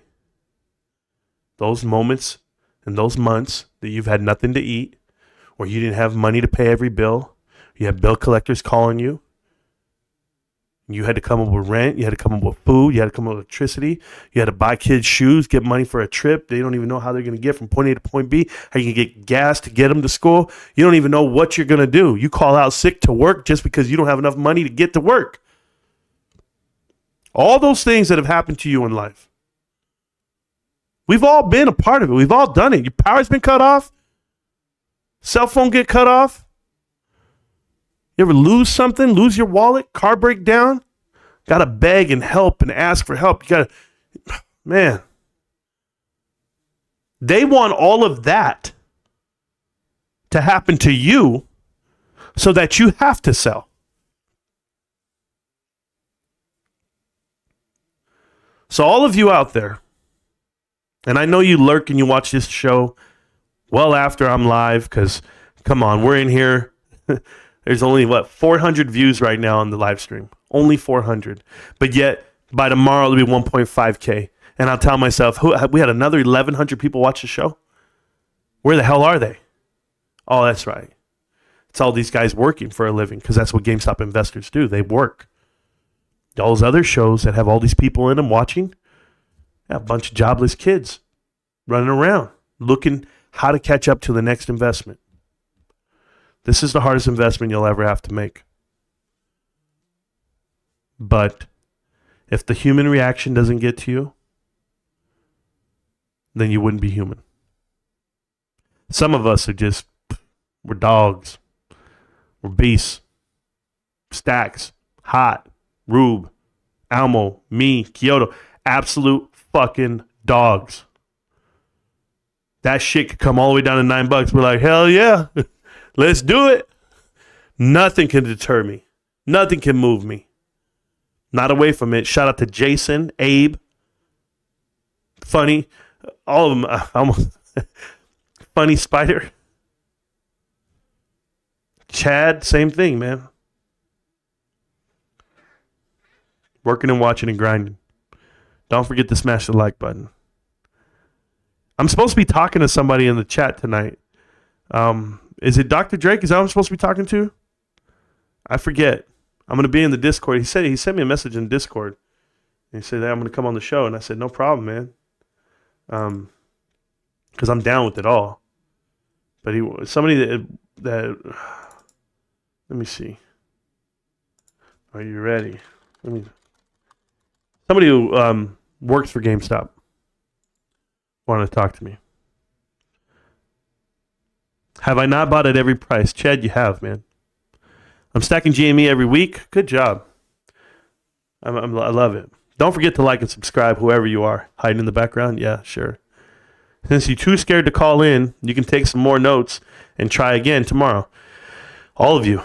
All of you. Oh, this guy just got blocked and banned? Too bad. You know, I think the whole narrative that we're all bag holders and we all bought in at 400, I think that bullshit. I think that's ridiculous. because that implies that no one's bought a share since January of 2028 of 2021. I'm sorry, January 28th, 2021. That's just not true. So that's just the way it goes. I'll read the chat, guys. Thank you again for the 5 free memberships. Audio is gone, Vinny said. Yeah, with his 11 months with the channel. Vinny, thank you so much. My bad on the mic, bro. Sorry, guys. Meltdowners comments are something special needs. Yeah, without a doubt. I just wanted to let you guys know, I get it. I get why people walk away from the investment. I get why people give up and quit. I do. I know a lot of dudes like that. I know a lot of people like that, because when I was in the Army, I couldn't believe it. I was like, we'd be like going on a march and you can't feel your feet, right? You just march, you can't even feel your feet anymore. You've been going like 13 clicks, 13K, right? You're already going through, you're like this. You have a weapon, which is 8 pounds. You have a Kevlar, which is another 8 pounds. You got a 60-pound ruck. You got boots that weigh something. You got your whole uniform, and you're walking in the cold, and you're just marching. And then they expect you to sing and swing your weapon when you're walking. You're like, left, left, left, right, left, left, left. Oh, shit, man. This is crazy. Man, drill sergeant's running backwards. What the hell's going on? Oh, my God. Yeah, it was like that. And then you just find somebody who just quits. You say, what? He quit. He quit walking. So that's just the way it's been. Thank you so much for that. That's where the chat is over here. I have no idea where the live show chat is. Now I just saw it. So thank you guys. Everybody sent me a muted on the stream thing. I had no idea. So analysts say S&P 500 breaches 5,000. Its valuation hits lofty levels as well. They're preparing for the inevitable, which is the GameStop rally. And I hope they do it. I hope they do it the way they want to do it. But all you need, guys, all you need is a 3x on the score right now. And now you're going to scare the world. So I can only imagine where it's going to go from here. But I'll keep reading the chat, guys. I have to get through the chat, so I apologize if you're out there in Never Neverland. Shout out to TikTok. I have 2 people watching. I don't know who it is, but TikTok's always a rough crowd for me because I don't really use TikTok that often. That's weird, Challenger. Maybe do a hard reset. Yeah, you could, and maybe you'll get them, but who knows? King21 says, realistically, in how long do you think GameStop will start paying a dividend? I wonder what Camelot's narrative will be when it happens, whatever his name is. Yeah, well, there's a lot more than just Camelot who's wishing harm against GameStop. But King21, because if you heard Camelot's best friend, the lawyer guy, he hates GameStop. He dreads going in there. Yeah, he goes in there, right? Let's see. What's realistic for the dividend? I would tell you within a year and a half to 2 years. Retained earnings are negative $200 million. So let's go positive on the retained earnings side. So once they can show profit of over 270 million, somewhere in that range, they would then have a net profit position. So theoretically, they should be doing dividends at that point. But it could happen at any time. It could happen now. It could happen on this quarter. And if it were to happen, it's not that I'd be so happy to see it. But let's just say they announced that they were going to pay a 50-cent dividend annually. That means 12.5 cents every quarter per share. It wouldn't matter if the dividend is 1 penny, 3 pennies, 7 cents. I don't care what it is. It would rock the world. People would come running for the stock. And because it's not a realistic cash burn for GameStop, reinvesting your dividends is the norm, I should say, for most investors. And that's why they tend not to be expenses. But whenever you see a stock price that's decreasing, that's one way of elevating the stock price. Another one is doing a share buyback. So doing a share buyback and a dividend, that's wild. But you'll see what GameStop can do. They've allotted themselves to buy back $100 million worth of shares. Additionally, they can expand this float all the way up to 1 billion shares. They can still do a 3-to-1 stock split from the current position they're in right now. Do I want them to do that? No. Right? 3-to-1 on the price. Oh, God. Be like a $4 stock, $3 stock. It's not what you do. But I'm just saying there's a lot here. So if you ran the stock all the way to $50, $100 per se, let's say you ran it to 100 and you did a 3-to-1 reverse stock split, or not reverse, but you did 3-to-1 stock split, you would then get back to the $30 range again and then run it back up to 100 again and see how many shares you would have then if you times it by 3, right? Right now, your current position, and it ran to 100, where would that put you? That'd put you somewhere crazy. But that's the type of movement you're going to see happen with GameStop. I'm telling you, you're going to see it's almost Tesla-like, where Tesla did their stock split. They did a 5-to-1 and then a 3-to-1. So on their 5-to-1 in 2020, when they announced they were going to the S&P 500, that rocket the stock from $1,200 a share. It eventually got all the way to $6,000. Okay, and with all those shares that you have, you have to know what it's worth. So right now, yeah, GameStop can disguise what this rocket will look like if they continue to go up, do a split, bring it back down, and then go up again. So it doesn't hurt them so bad, these damn hedge funds. Money-wise, it still will, but headline-wise, it won't. Can you imagine? Oh, GameStop went to $100 again. It's been there before. And you're like, oh, okay. But really, it's because they did a stock split 4-to-1. And then they did another stock split. So theoretically, who bought it in 2021? Who's been holding it that long? No one would ever. They only bought in now. They only bought in. So many people are going to be buying in now, like 2024, 2025, 2026. But you're the old school holder. You've been holding it for so long. 3 years, 4 years, 5 years, 6 years, 7 years. You want to know how long it's going to be before a dividend? Go 2 more years, but you've been holding it for 5. So you're going to have infinite value in what the stock is, because those minimal dividends, what they pay you out, even if it's like a 4% yield, a 3% yield, a 1% yield, who cares? It's not about that. It's not about how much you're eventually getting, because you have to understand you're getting a discounted share right now. If people only knew the way you're getting the discounted share is because you subtract book value from the price of the current stock. So if the book value is $4.15 and the current stock costs you $14, you're getting GameStop shares for under $10 right now. That's the value of it. You don't lose book at all. You'll never lose the book. The book is you. You get it cash for cash. So you're literally getting shares right now for $10, $9. I'm sorry to tell you, it's worth more than that. The business side of it, the cash side of it is only worth the $4, but the business side is worth more than that. So when they start giving you a dividend, subtract the cash and see what your dividend is like on it. I'm just letting you know how to evaluate your asset, what it's worth. But remember what I told you yesterday and what I'm going to tell you the next day and the next day. The number one metric on how to measure a company has nothing to do with profits, assets, liabilities, none of it. PE ratios. I don't give a shit about book value. None of that. The number one aspect of rating a company and a business and the stock is the leadership.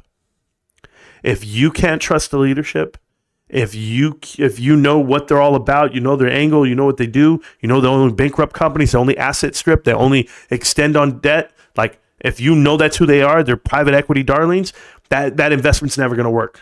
You're never going to find value because like the company they just told me, this ASO, right? Academy Sports Outsiders or Outdoor, they literally told me, thank you so much, Chad, for becoming a member of the channel. Welcome to the GME Elitist. Thank you so much, man. It means a lot to me. So when you see ASO goes public 2 years ago, and now they're pumping the stock all the way up, it's because you can pump the public, and the public's going to tie into it, and the public's going to say, oh, this is a good stock. That's where I want to be. But the truth is, they're just going to leverage it and gut it. Because look at the leadership. Everyone on the board of directors, every single one of them, and there's 12 of them, every single person has ties to private equity. And they've all worked for bankrupt companies before. That is not a track record of success. You want to show me a track record of success? It's when you hire someone that's been successful. 3 of the 5 board of directors for GameStop formed and started Chewy from the scratch, from ground up, from start to, well, almost IPO.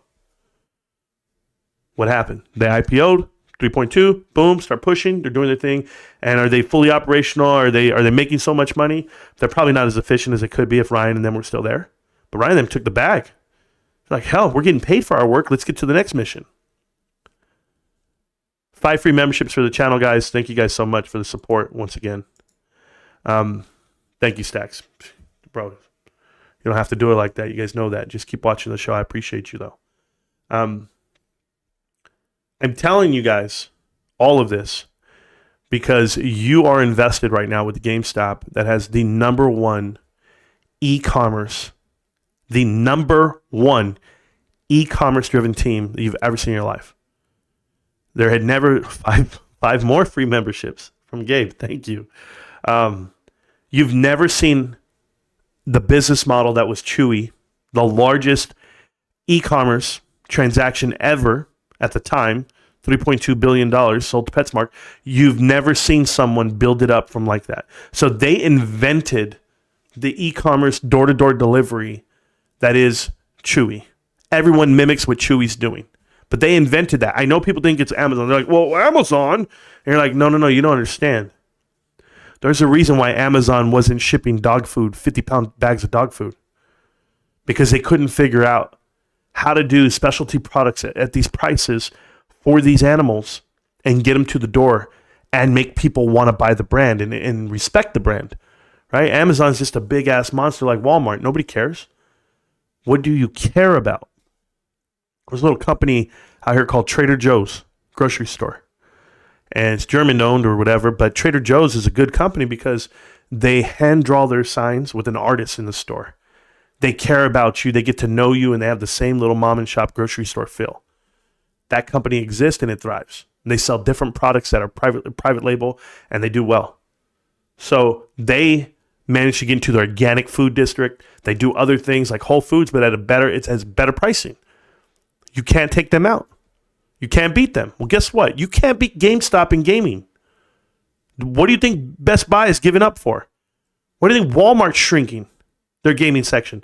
I would rather Walmart knock on the door and say, you know what, GameStop, let's put you in all our stores.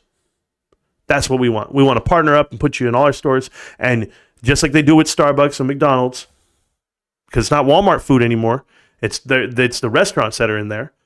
But let's put your gaming store in a Walmart. Let's do it. They take the brand, they take this, and they turn the inventory. That relationship would be it'd be amazing, right? It would shock the world.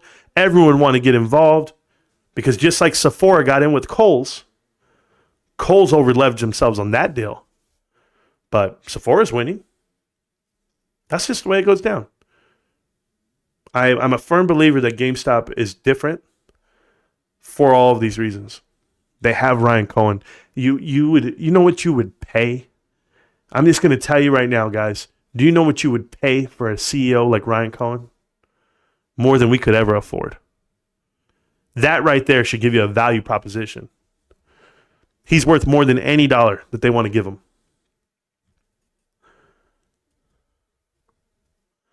All right, I got to read the chat. Keep going. I don't want to reboot my PC right now. Cool. Maybe 2025, King, but the dominoes have been lined up properly. Excuse me. Ryan Cohen ain't going to make it happen until the time is right. Correct. And I'm with you on that, Stacks. I don't care when it happens, but when it happens, I'm going to be so happy. Can you imagine the first time I'm going to get my dividends? I'm going to get more dividend in GameStop shares than my Costco shares. Because I have that many GameStop shares. 51. Buying bargain shares now, waiting for the inevitable capitulation. Yeah, me too. Got 51 today. Good job, Matt. Good job, Matt. Do you think GameStop does a share buyback next quarter? No, Connor. I don't think they do a share buyback. They earmarked $100 million for it, but I think that's their defense mechanism against shorts. If you want to bring the price all the way down to the suicide levels of $5, then that's your own damn problem you're gonna have. But yeah, I don't think they're gonna do that. Marantz, you're analyzing all these companies during the live stream, right? Want to bring my daughter in for one of them. Oh, okay, Amber, no problem. Unfortunately, Macy's I just analyzed, but yeah, I'll do more than that moving forward. I'm gonna do one a night. So tomorrow, what's tomorrow, guys? Friday? Is tomorrow Friday? Or is today? Tomorrow's Friday, right? Tomorrow I'll be live. but I'll probably be live a little earlier, not so late, because I probably want to take the wife out for the first time in 2 weeks. She deserves it. She's been amazing. So take her out dancing. We can do that. Not unless we get knocked down to single digits, IMO. Correct, Stacks. That's what I'm saying. Yeah, I'm fine with the hopefully, but hopefully they put more into marketable securities and just stack cash. I'm down with that, Connor. I'm down with that so much.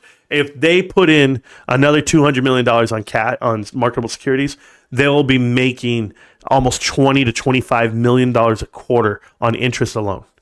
So operational wise, you're already netting a profit. You throw that on top of it. That's why I think this quarter is very special, because I saw the SG&A decrease. I saw the margins increase, and I saw the profitability and efficiency increase as well. So dollars per man hour, all of those things taken into consideration. And that's why I see $100 million plus on the net side for this quarter. And Wall Street only sees $30 million of profit. They're absolutely dreaming. 10 free memberships for the channel. Chad, that's amazing, man. I really appreciate you. I do. Thank you guys so much for the 10 free memberships there for the channel. Hey, but check this out, guys. I want you to know how like ridiculous that number is. The $30 million worth of profit, 11 cents a share. That's what Wall Street is telling you is coming towards GameStop. And that's absolutely nothing. And I'll explain. They already make 12 to 15 million on interest. So to make interest of 12 to 15, you're already there at 30. You're already halfway there. So you tell me they're only going to make $15 million on operations? No way. SG&A, I only have to pocket $15 million of SG&A. I'm going to pocket $90 million, $80 million swing on that. But you think I'm only going to do 15? Nah. And it's fourth quarter, and we sold more product, and we do 40% of our sales in this quarter. We have a margin. We have an increase on margins alone. There's just no way $30 million happens, guys. There's no way on God's green earth. I promise you, it's going to be like 120, man. 120 million, if not more. I'm telling you that. And if it says, well, GameStop killed the numbers, $120 million. And it's Ryan Cohen's the CEO. Ryan Cohen's getting all the credit. I love this. 100 million profit will put a stock probably 30% higher. I don't know if it'll be 30% higher. The price, I don't know about stock price. I don't care about stock price. It is what it is. Who cares? I'm not going to sell tomorrow. I'll tell you this, the day after earnings, I'm not selling. So it doesn't matter what the stock price is, because I don't sell until the story changes. And the story is we're going to show a profit. The story is that we could still do a share buyback, we can still do a stock split, we can still do a dividend, we can still get into the S&P 500. The story is that quarter one of last year, we lost $51 million when we should have broken even. But remember that we had that additional pay to IMX. We were sandbagging the number. I told people this. Can you imagine though, guys? I'm just going to tell you something. This is crazy for me sometimes. Like, this is where I sit back and I'm in my room, and sometimes I just stare at the wall, and in the back of my mind, I hear my conscience call telling me I need a stock that's as sweet as GameStop. But for the first time in my life, it's all I got. Here I was, giggling about the naysayers, telling me I don't know what I'm doing. And guess what? Think about it for a second, guys. I sit back and I go, GameStop's hiding expenses in their SG&A. I said it because I said this 2 years ago, because I understand how companies, corporations, individuals who balance budgets, how they move numbers around. And everybody told me I was crazy. And meltdowners are like, oh yeah, they're hiding their expenses and their profits. Right, sure. And I was like, they are. Like, I can see it. That's why every single earnings call, I was just sitting there baffled. I was just like this. You'll see me on earnings calls. Like back in the day, I was like, nah, we're positive. We're positive. I don't believe the number. We're positive. And they'd be like, no, Marantz, you know what you're talking about. And then guess what happens? The SEC sends a letter to GameStop and says, hey, can you break down your SG&A and tell us line by line what's in it? Because if you're looking at it the way I look at it, it was very, very obvious. It was so bad how your margins go from 32% to 21%. I said, no way. No way. I'm just letting you guys know. So you can imagine how dumbfounded I am that people act like they know now. The meltdowners tell you, oh, yeah, well, of course GameStop's going to make a profit because they just cut all their expenses. No. Go read the fine print. When somebody, they shut down all their stores. 68 in America? We're going to find out the new number right now. That's great. But I'm talking about 2021. They didn't shut down that many compared to 2022. Yeah. 68 on 3,000 stores. That's not even a percent. It's a percent. I'm sorry. It's like 2%. I don't even know the number. I'm not good at math. No, it's not a percent. 300 is 10%. 30 is 1%. So yeah, maybe 2%. Who knows?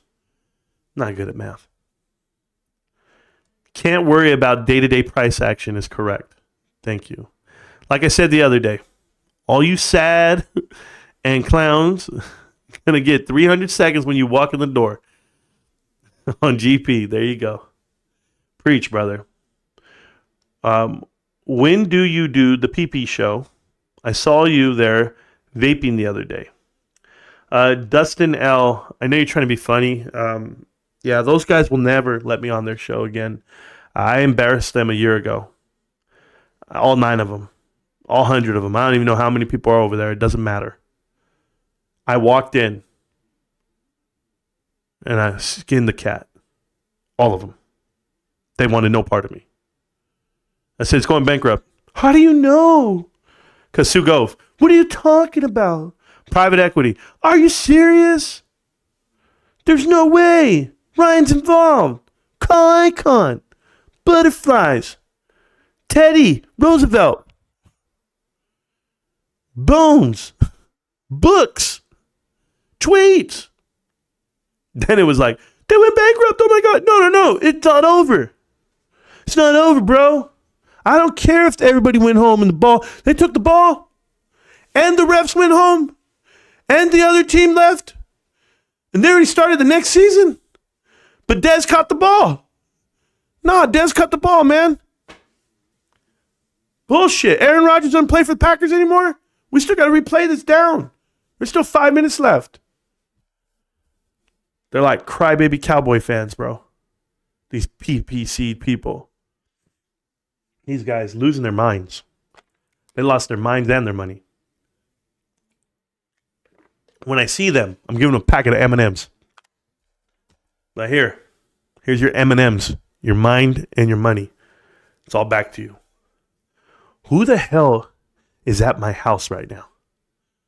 Who's at my house? Bro, chill for a minute. I didn't even play no music. Hold up.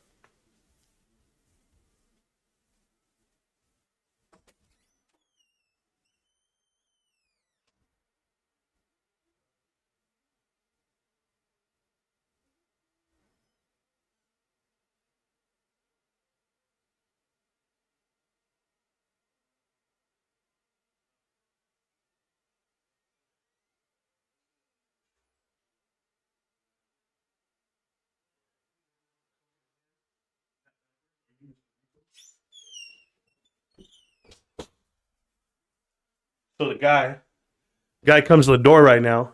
He's like this kid with a backwards hat with a Diet Coke in his hand. Hey, I'm from such and such energy. Are you Mr. So-and-so? Says here you're the owner of the house. And I just look at him dead in the face and I go, no. And I shut the door on him. How unprofessional. This kid's going to learn the hard way, bro. That's not how you want to go door to door and talk to me about what? Solar energy? At 5:30 at night? Get the shit out of here, bro. Anyway, yeah, PP and them, they don't want no part of me. Not any part. Guys, let me tell you. Those dudes are so wrong. Can I show you guys? This is how delusional those guys are. Watch this. Swear to goodness. This is a video last night. You guys got to watch this shit. It's phenomenal. PP is talking to one of the people on his channel. And I was like, are you serious, bro? Somebody posted a picture of Rico, by the way. Here you go. Watch this shit. Let me get it on the screen for you. I'll get it on the screen right now. Okay, so here we go.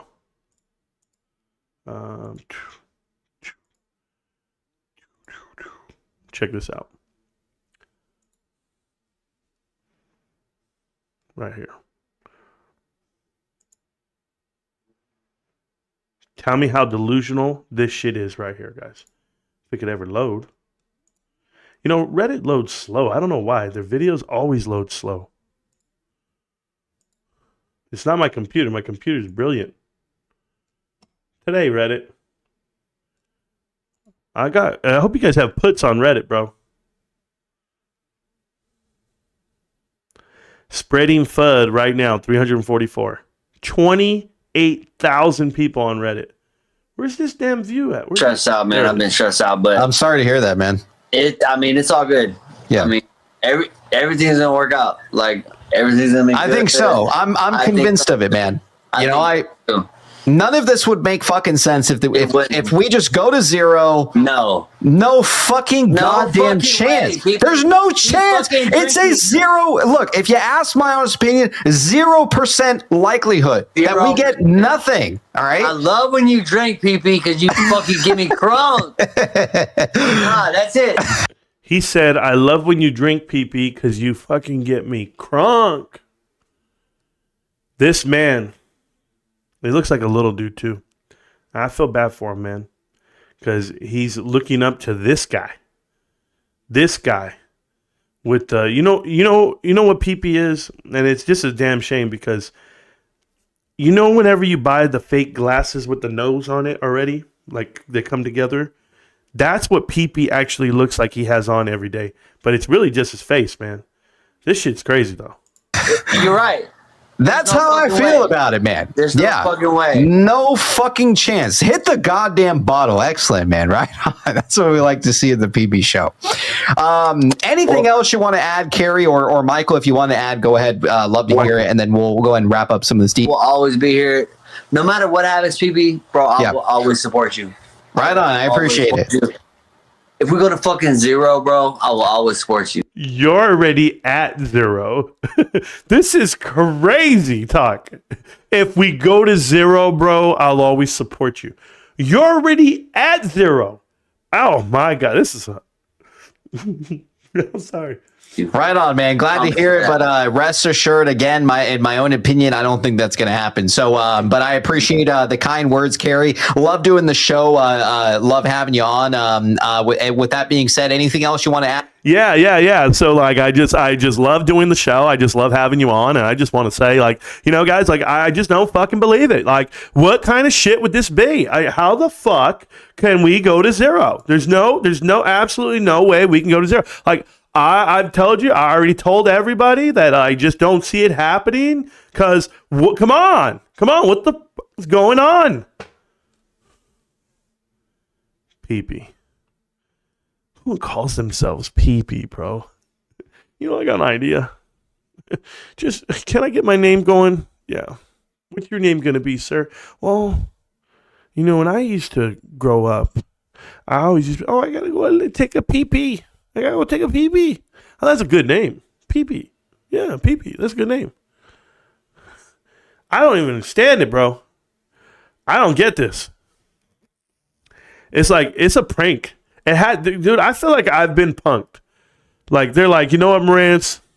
You had to go up against Ant Trades. You had to go up against Jackson Hunter and Meet Kevin and all these other dudes out here making videos and, the Tony De Niro, which I already felt punked about that, and Common Sense Investor and Mike the Marine. And, I got to go against all these dudes. But then here comes this next kid over here, and he's got on his costume with his nose and his glasses. He's like, hey, guys. Hey, Marantz, you're a tough guy. Leave it to the professionals. Because you come up with some DD that no one understands. Connect the dots, bro. I mean, how many episodes do you need? This is crazy. Is it, bro? Shit. Yeah, man, Marantz and Connect the Dots, these guys, they just, oh, man. It's all about the PP. Huh. We know. They should add Marantz to the Meltdown subreddit banner, IMO. Yeah, who knows who they have up on that bitch? Who's up there? Let's look. Who is it? Let me look at it real quick. I don't even know who these people are. Kramer, King Griffin, Ryan. That's it. I don't know nobody else. There ain't nobody else. Yeah, who cares? They're nobody. Marantz proved himself. All the other YouTubers / haters are slowly fading away. Lynn, they've been fading away. They faded away a long time ago in my mind. The F you talking about, Dustin? Bro, that's the city, bro. That's the city. They should add, there we go. I'm going to know a celebrity once this channel explodes. Wendy? That's so cool. That's so cool. It's not going to be me. It's going to be you guys. But, because when you guys watch these documentaries, right, they interview, like, all the investors of GameStop previously. Like, they're not YouTubers. They're not Reddit. They're just Reddit guys. They're just commenters. They're going to be looking for you guys, man. They ain't going to come looking for me. I'm going to be the guy they can't interview. Because I'm like, yo, man, Marantz, you want to be part of this documentary? Not a good idea for me, I'm good. Plus, my wife, she told me I got to quit all this GameStop stuff. It got too scary. I made too much money. She was scared. She was like, we got to get out of here. So that's the way it goes. Cover Eric O'Neill, All-American defensive end that transferred. Kevin Smith. Who wants to tell him? Hey, Kevin Smith, I'm not Rico Knows, bro. I don't know anything about football. And neither does he. Thank you. Oh, man. I'm late with shopping at Costco. Well, thank you. Thank you for contributing, to my stock. Your contributions to my stock. But thank you, Winnie. That means a lot to me. It's not that I want to be, like, famous. I just want the info to get out. I just want people to know. That's it. Maybe I'm doing all the work for a reason, but Disney characters in Fortnite. Oh, is that what's going down? I'll pass on all of it, bro. 741. Well, today's date's pretty special. It's Gianna. It's Gigi, Kobe, and Kobe. So it's 2/24, right? 2/8/24. That's everything. That's her number, his number, his number. There we go. Can't hear you. Thank you guys so much for that. Meltdowners comments are something special needs. Thank you. They took the unmute button away as well right now. Oh, so sorry, guys. Testing, testicles. Thank you. You guys are stupid. You guys are too much. You guys are stupider. Yeah, but because you're just stupider. Yeah. Are you from Texas? Because we can't hear you. Thank you. Thanks, Nate. Oh, there's Willie. What's up, Will? Call my pops today, invite him to breakfast. He's dodging me. That's just the truth. Go back like 5 minutes worth of talking. My bad, bro. Was it 5 minutes? Bro, that sucks. Wasted potential. They had money, but wasted a ton of it on the NFT marketplace in the wallet. Now what's the next move? There's nothing to break down. Oh, that's what you said, Unknown?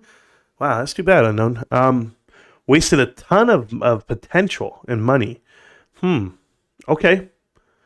So, in the landscape of everything changing, right? The regulatory reform of what is cryptocurrency or the lack thereof of any type of, these regulations that it's not regulated, right? Whatever, it's fine. How many different ways can I say regulatory, regulated, regulations? Yeah, whatever. It has nothing to do with what you're saying. It's like for you to come out and say, "Oh, you wasted money." Like, what company do you know runs perfect? What business do you know runs perfect? Do you run perfect? Like, have you ever taken your girl out and then you find out she didn't even like the movie or the food? Yet I got one better for you, Unknown. Did you ever date the girl for 5 years and then not marry her? Like, oh, we broke up. Well, there you go. You wasted 5 years of your life. There's your potential. You just wasted. That's just the worst thing you could say, because what GameStop's actually doing, they're trying to do things. They're attempting to do things, but they're not over leveraging themselves. Chances are when you dated someone and or married someone and then divorced them, you over leverage yourself because now you're dividing assets and you're all in debt. You can't get your credit back and your spouse ran up all the credit cards and whatever. Maybe now that's bad. That's the part where we go bankrupt. You know, that's the potential part. Maybe you spent your whole 20s and you wish you could have had them back. GameStop's 2 years old, kid. It's 133 days old with Ryan Cohen at the helm. Like, you got to know. You got to know how dumb you sound. The fact that it didn't work out or that it fell through, they tried something and it didn't overextend them and they still have $1.2 billion in the bank. So what's the difference? $1.2 billion versus $1.6 billion. Uh-oh. $400 million cash burn over 2 years. 2 years of trying something, all while trying to get the engine going. Yet we can't control the economy. We can't control interest rates. We can't control that part. But what we can control is what we do from this moment on. So yeah, I'm okay with the $1.2 billion in the bank and starting from here. My bad, we didn't have 1.6. Shit, that sucks, bro. Damn, you know what, man? Now that I think about it, unknown, I'm really pissed off. I'm pissed off that I couldn't invest all of my money from my 20s and 30s into GameStop today. This is some bullshit. Wasted potential, guys. That Justin Timberlake CD I bought, I'm pissed off. Even though I learned how to dance and I learned some romantic songs to sing. Cry me a river. Oh. Yeah, I learned that one. That was good. I'm going to rock your body right away. Dance with me. Yep, that's it. Yeah, you're right. Wasted potential. I can't get that $15 back. And right now, that's $15 would get me a share of GameStop. So I'm pissed off. Wasted potential. I'm over here buying value mills, 2 of them, because I'm a fat son of a bitch, right? Yeah, let me get 2 number 2s and 2 large drinks. I'm at the bar. Hey, cutie, you want a shot too? You and your friend? Then I forget their names, don't even know where they went, they left. Oh, shit, I just spent $2. I spent $30 on shots. I didn't get their name or take them home, marry them, right? Wasted potential. Put gas in the car, and I just cruised around parking lots playing music loud. Britney Spears. Toxic. Dun, dun, dun, dun. Doo, doo, doo, doo. I'm asking you, who runs it perfect? No one does. Yo, how you feel about WVU incoming freshman class? Kevin Smith, how do you feel about you keep talking about college football and I don't do college football? Do you even know who the hell I am? Google me. Ridiculous. We got a super chat here. Super chat for $5. Could Victor Von Franklin bring Bed Bath & Beyond back from the dead? Victor Von Frankenstein? No. No, because you need lightning and you need people to say, it's alive. It's alive. It's not. It's not alive. And I don't know why you sent me $5 to say that. I'm eventually going to read the chat, bro. Oh, you guys, man. You guys are too much. I feel like a cheap date when you put $5 in there, bro. I really do.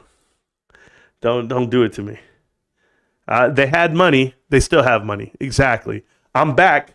Putin's interview was a snoozer. I could have told you that. He has no character, and he's a piece of shit. What's going to happen with Bama this year with no Saban? Oh, Kevin Smith, this guy can't get a clue, bro. What's going to happen with you, Kevin, when you find out that I don't have tattoos on my arms? They put a picture of Rico up on Twitter, and they thought it was me. And they're like, ooh, look at this pose of Marantz right here. And Rico's all, when Rico was like a male escort back in the day, he's all like this, staring at the camera, all seductive. What's up, baby? Yeah. Hey, I'm vanilla, baby. I'll choke you, but I ain't no killer, baby. 28 telling me you still a baby. I got love for you.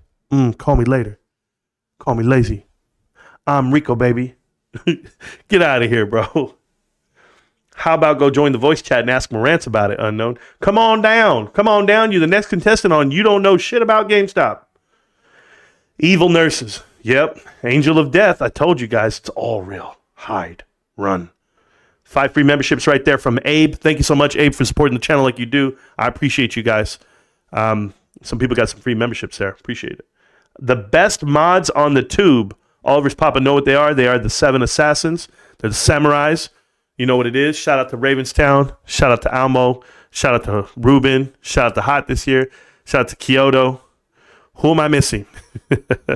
Shout out to my boys, though. Really. Who named themselves Unknown? He does. Unknown says, how are the DRS numbers doing? Privatizing the company might be an option, but only have a short interest in less than 50% of everyone to sell. Yeah, I don't think you know what the hell you're talking about. So privatizing this company is not an option because just in theory, Unknown, it's already privatized. Okay? It's already privatized in the fact that Ryan Cohen owns 12% of this company for $50 million. It's worth $4.5 billion. You think he would sell his position when he already has the leverage spot in it? He has total control of it. It is his identity. He now in turn voted to put his own wealth in alliance, right? Aligned right next to GameStop's. So he did that. He didn't have to. Learn, educate yourself. You're embarrassing. Bro, given $100 million in profit, what do fair share price will be for GME? $100 million in profit, fair share price. What does that come out to? Like 33 cents per share. I'm not good at math, but what does it give you? I had it somewhere. Didn't I have it somewhere? Let's see. Did I have it on here? Oh, I did. That's a 42 on so I would give it about a 42. That's pretty good on PE ratios. That means I got to come in and grab it. $42 is what, because usually it's 55, and that's $1 at $1. So half of that, a third of that, would be not really good. About $19 a share. $19 a share, $100 million of profit. $19 a share. Close to 20. I'll call it 20 with you. That's where I'm at right now.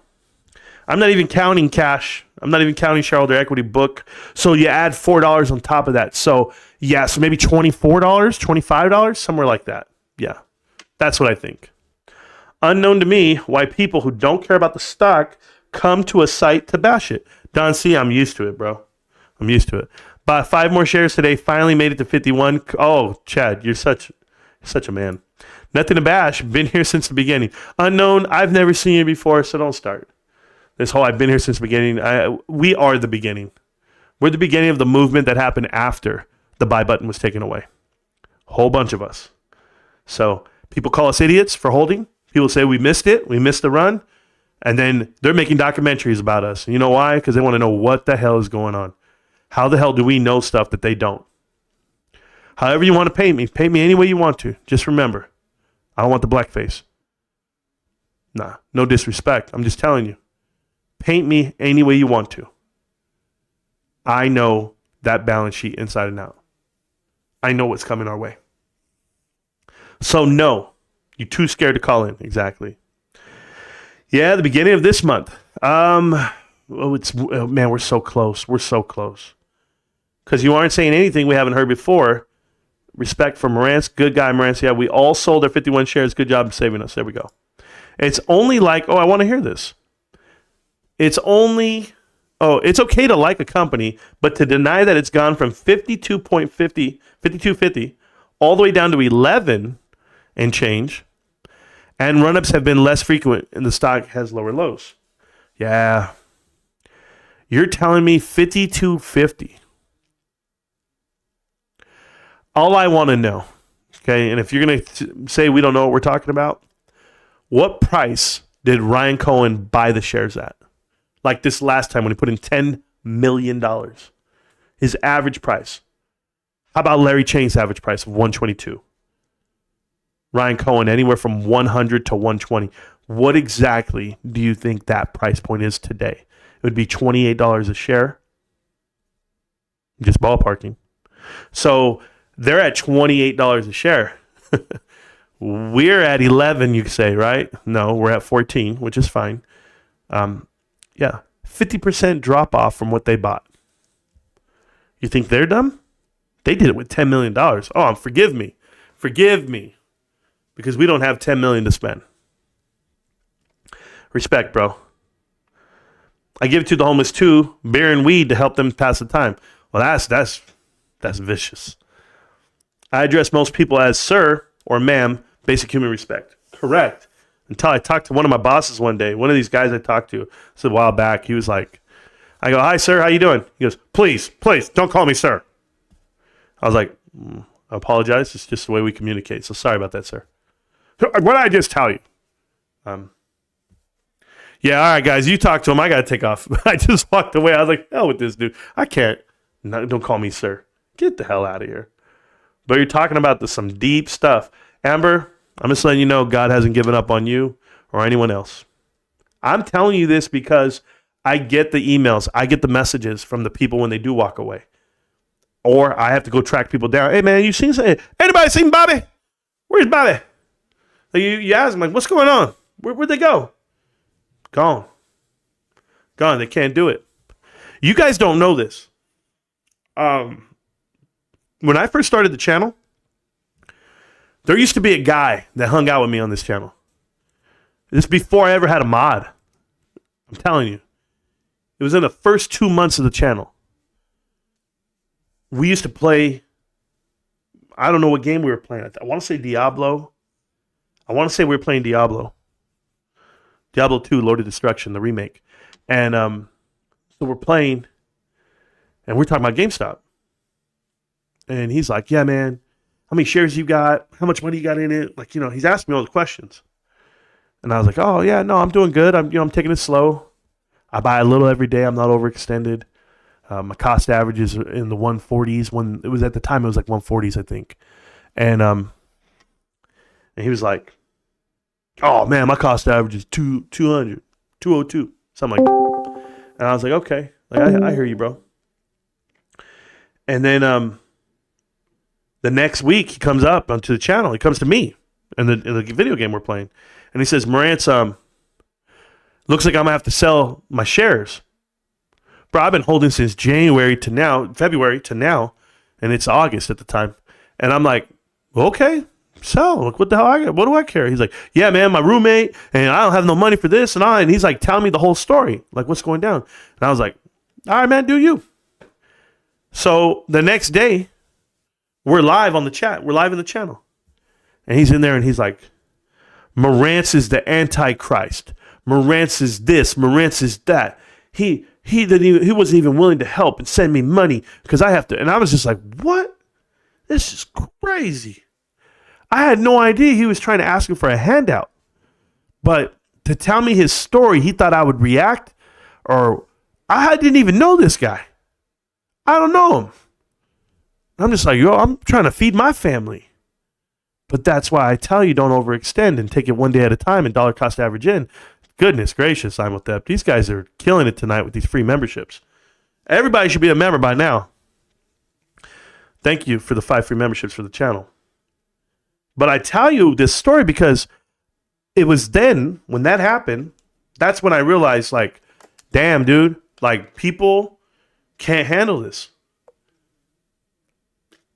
Because the stock went from, it was at one point, it was like at 347, and it came all the way down. He couldn't handle it.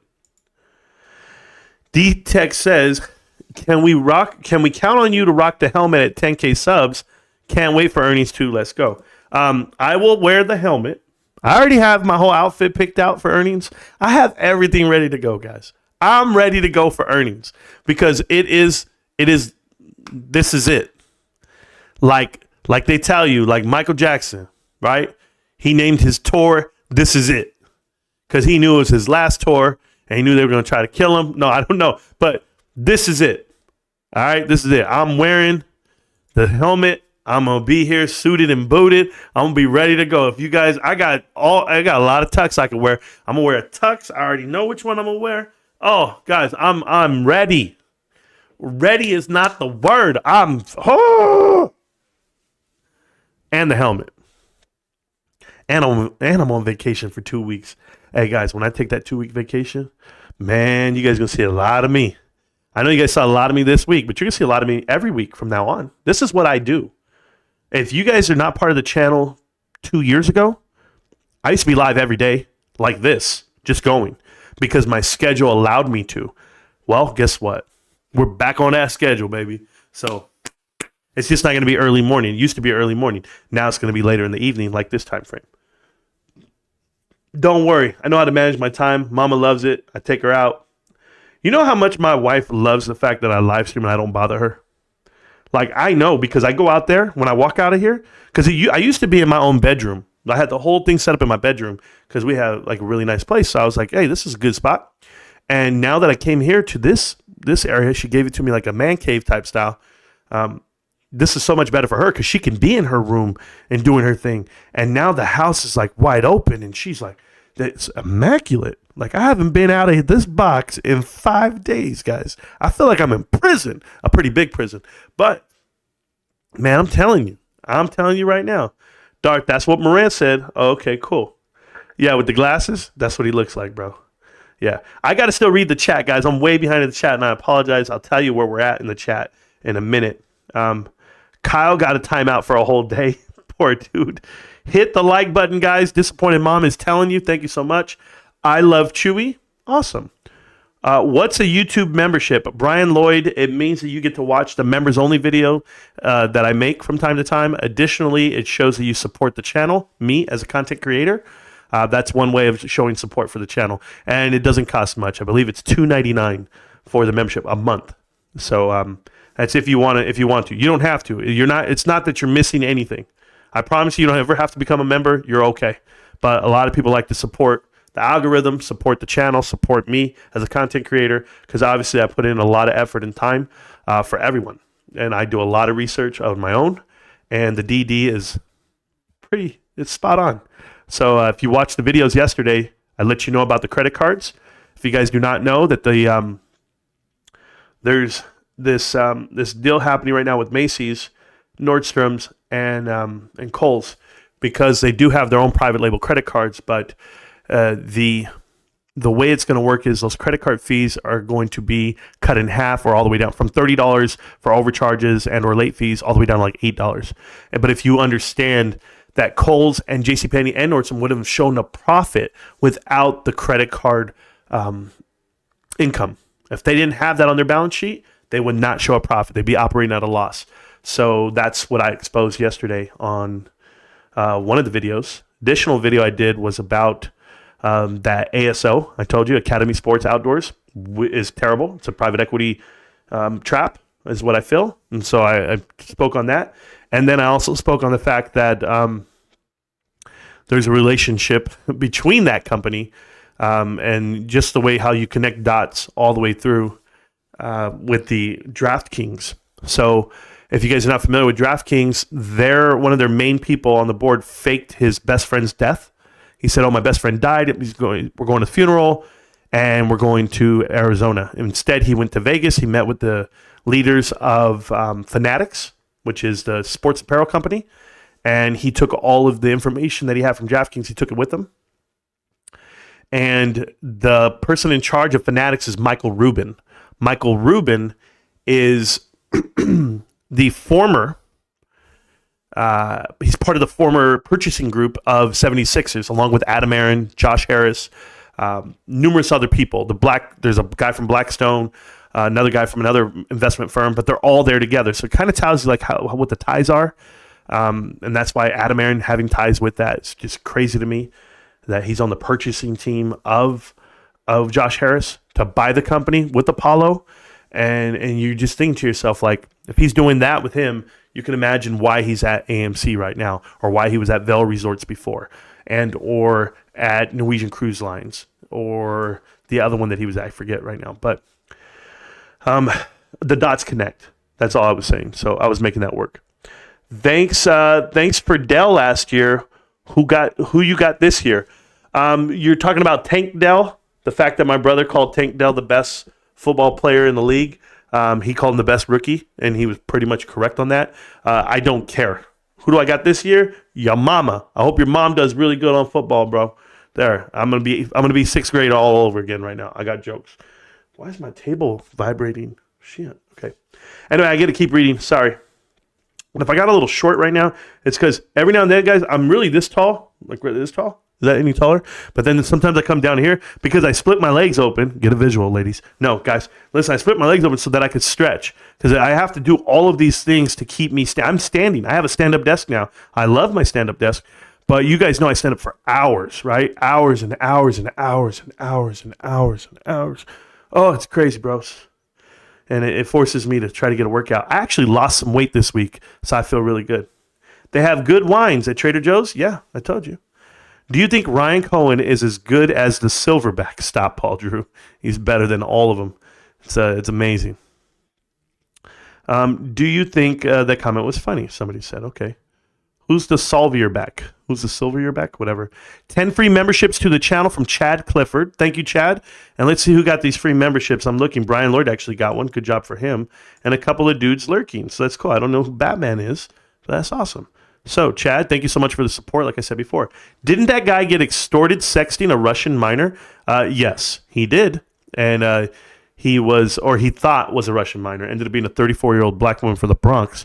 But that's how it went down. He thought he was texting a previous lover that rocked his world, as I quote, that did unimaginable things to him. 17-year-old Russian ballerina was in the picture. And he thought that was her. So I don't know where he gets off being 69 years old and thinking that he has sexual appeal to any woman, let alone an 18-year-old, 17-year-old, 19-year-old, 20-year-old. But he's in Never Never Land, this guy. He lives in a different world because girls like Kat Stryker or anyone else go out there and put their cleavage on him at a meet and greet. Bro, nobody will sleep with you. Nobody, unless you pay them. And even those escorts are holding their breath because you smell like onions and macaroni and popcorn. But I'm good, bro. I'm good. I don't want to even envision it. But apparently he sent sexting, nude photos back to the individual. And that's what they're extorting him for. If that's the CEO of this company and he doesn't get fired, he doesn't come up under an ethics review, that's a problem with the company. That's a huge red flag. That's a bigger red flag than any partnership they do with anyone, because the conduct of your leadership, you are responsible for billions of dollars from investors and billions of dollars of assets are under your belt. You have to live a certain way. You have to be aware of your surroundings, and the amount of integrity you should be living with each day should come echoing through. You should be a pillar of strength. You should be a saint when you come through. And that's not what he is. So he is everything but that. He is disgusting. But what do you expect when you've had previous dealings with Apollo? And we know the track record of Apollo and Jeffrey Epstein and that whole deal. So whether you want to be guilty by association, you want to be guilty, 6 degrees of separation, I don't care how you see it. The narrative works and it fits. So if the shoe fits, there it is. Let's see what we have here. Don't forget the third quarter, we were basically $600 per store away from breaking even. Yeah, we were $2 million away from breaking even on third quarter. It's a small number, Abe. I'm with you.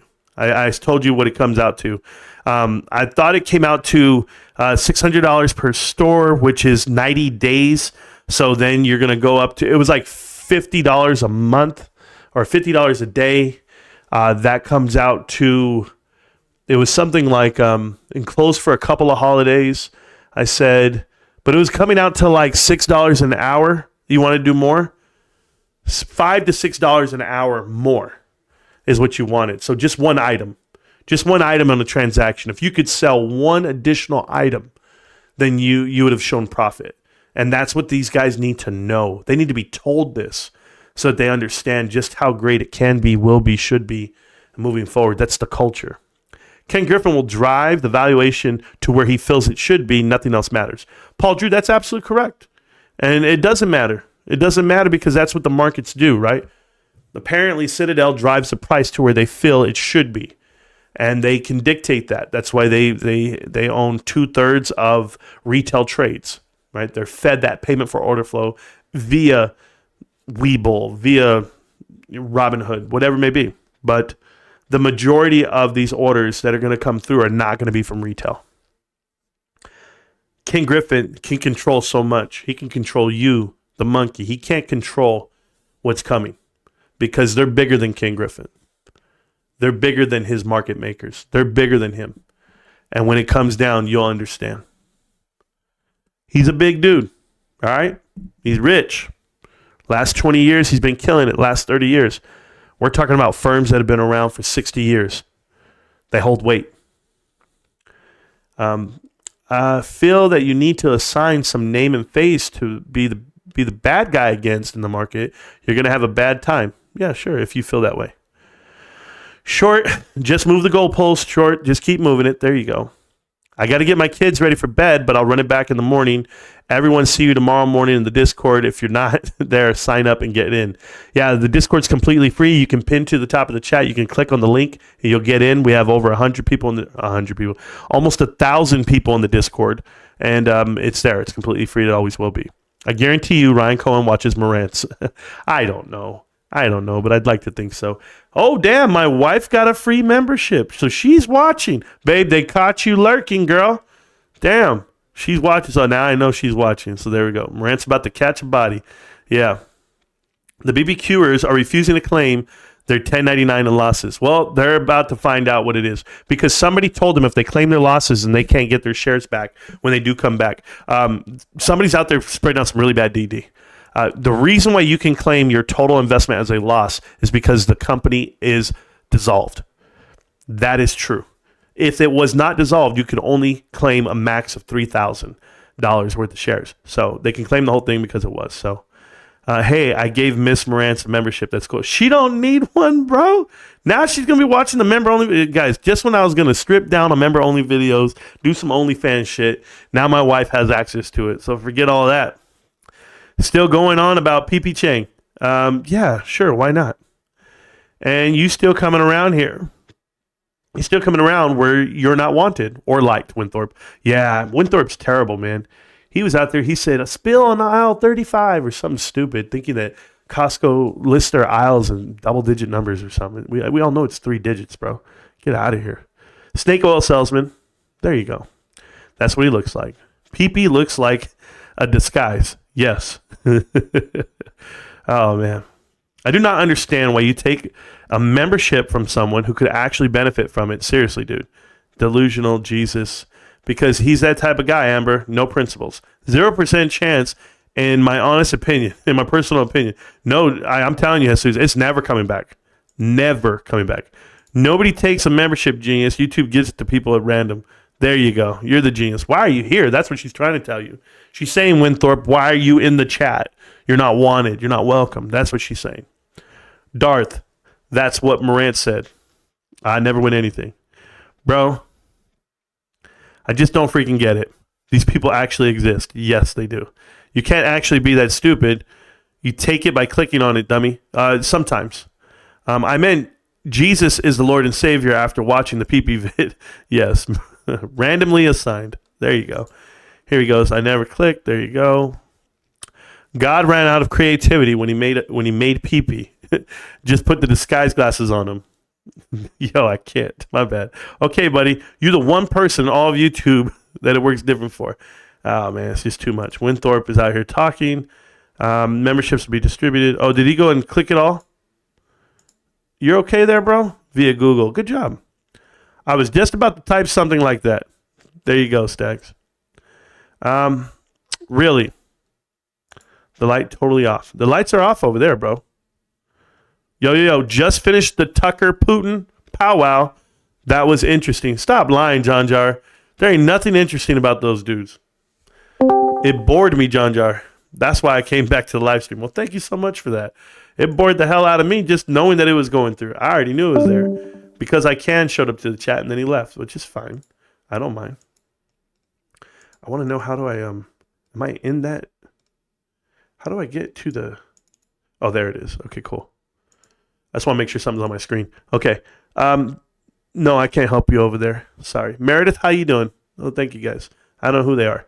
Jesus, can't bring back that baby. No, we can't. Justin Timberlake equals 1 share of GME. 1.2 billion sounds like a lot of interest. Just wait. Exactly, bro. Marantz. That's what I do. That's what I do now as I spend. How many GME shares can this buy me? Google me. Yeah, it was supposed to say, Google me, Barbara. It's from a movie. Don't start with me. If God and Satan called a truce and combined their powers, they couldn't bring back Bed Bath & Beyond back. Correct. I think God can do anything, though, so I'll say no. Because I can. What's up, babe? What's going on? No? Yeah. Dry powder on the side. I'd like to load up at 12. I wonder if it will hit. Dangerous game waiting for that. Yeah, because you're waiting for $2 a share. That's ridiculous. It's absolutely ridiculous. If you like the stock and you like the company, if you liked it at 12, you're gonna like it at 14. You're also gonna like it at 35. Okay, blasphemy. Are we not banning super chatters? John Jar Binks, we can't. You can't do that anymore. You can't ban super chatters. Can you hear me right now? I can hear you, brother. What's up? Oh, my bad. It's my phone was acting up. No, hey, man, how you doing today? I'm killing it, brother. I'm getting some advice here from Winthorpe. Winthorpe tells me maybe you should talk about sports to help grow the channel. Worked for Rico. The only difference is, Winthorpe, I don't care to talk about sports. Like, honestly, I don't give two damn about cheering for people that are completely better off than everyone around me when I should be helping people get educated on how they could be better off. So I'd rather do that. But yeah, what do you want me to say? It's your show. You can do whatever you want. Yeah, you know how it goes. We talk about life. We talk about a lot of things. Yeah, I know. They don't understand, man. Like, what channel can you go? I'm just curious because I don't watch YouTube, right? I don't watch other YouTubers and stuff. I don't have time. But what channel can you go to where you get education, you get entertainment, you get motivation, and you get a lot of stimulation? Where can you go? I don't know. I'm baffled right now. I'm only going to say you're the only person I know that is very approachable, because I could just hop on my phone and just talk to you. Yeah, they don't do it that way. They act like they're unattainable. And that's because they want to keep that anonymity and the distance, and it doesn't work for me. I'd rather be you, or let you know that I'm you, because I'm no different. That's what's up. I will say something. Yeah. Lately, everywhere I go, work or anywhere, even other communities, it's just people are kind of nervous of everything because of the inflation, high prices, and gas and everything. Like, everybody just feels it. Yeah, they're not talking about it, right? Interesting. Yeah, they're not talking about it, but they feel it. But you got to anticipate the rates are going to come down because of the election. Like, you have to show good face. If you don't, then it's just a landslide on the Republican side. So they're going to come around and be like, this is what we've done over the last 4 years. And look at the pricing and look at this. So everything will get situated within these next couple of months. But the unfortunate part is you've seen mass layoffs at UPS. I posted this earlier, so I'm going to read it to you guys while you're here. I'm going to give you a rundown. When Jerome Powell said the employment sector is not an issue, it's strong as ever, I'm going to show you just how crazy that sounds, to me. So, DocuSign is laying off 6% of the workforce. Estee Lauder is cutting off 3,100 positions. OKTA, I don't even know what that is, but they're laying off 400 employees. Snapchat is going to go ahead and lay off a lot of jobs coming up. They have job cuts coming. Warner Music Group, 600 employees are out of there. 2% of the workforce for Zoom is out of here. Google laid off hundreds of employees in January. Amazon, same deal, thousands of people. BlackRock themselves, a private investment and private equity firm, laid off 600 employees. Citibank, the bank is said to eliminate 20,000 jobs over the next 2 years. 20,000 jobs. Discord is laying off people. They're cutting. Duolingo is cutting 10% of their contractors. eBay is laying off 1,000 employees. iRobot laying off 350 jobs, or 31% of the workforce, whichever one comes first. Macy's is eliminating 2,300 store and corporate positions. Microsoft is cutting 1,900 jobs, or 8% of its video game department. 8% of that department. PayPal, digital payments company, plans to trim 9% of its workforce. Rent Runway is cutting 37 roles at the office. Salesforce is laying off 700 employees. Sports Illustrated is doing major layoffs. UPS laying off over 12,000 people. And Utility Software, the video game company, is laying off 1,800 people. So, what does that tell you? Everyone. It tells me that a lot of people, these companies are looking ahead and they want to just right when it does hit over, they could survive the wave or at least have a seat to sit down and, with a merry-go-round and actually have a seat. But I have heard it from her where I have coworkers coming up to me and telling me the same thing about people cutting jobs. And I actually kind of guessed it like pre-COVID. But I will say this, since I study a lot of history, sure, and a lot of psychology, do you know what's the number one job that survived during the Great Depression? During the Great Depression? During the Great Depression, you know which occupation made the most money? No. Metalworking. Since you can't buy something, you either manufacture it or repair it. Yeah, that's and good. It's funny because refurbish or now you see a lot. Right now, a lot of Boeing and the airplanes, and a lot of let alone pilots that rely on computers to land. Like the doors coming off the airplanes, and a lot of subpar quality control. I know a lot about the industry in aerospace, and let alone metalworking. So I took my education serious in high school, learning about it. It's a dying trade. Machining is a dying trade. Sure. The amount of people not able to read a screw chart, or let alone make internal screws, or even people sandbagging quality control and X-rays. So I talk to old timers because you know how it is, like in the army, like that guy either gets orders and leaves, or the person unfortunately dies. There goes the years of experience and knowledge. Correct. So either you step up or you move to the side. So lucky for me, I talk to a lot of people, and the way I talk to you, I learn from you. You got to be open minded and be teachable. It's a dying trade. All of this is dying trade.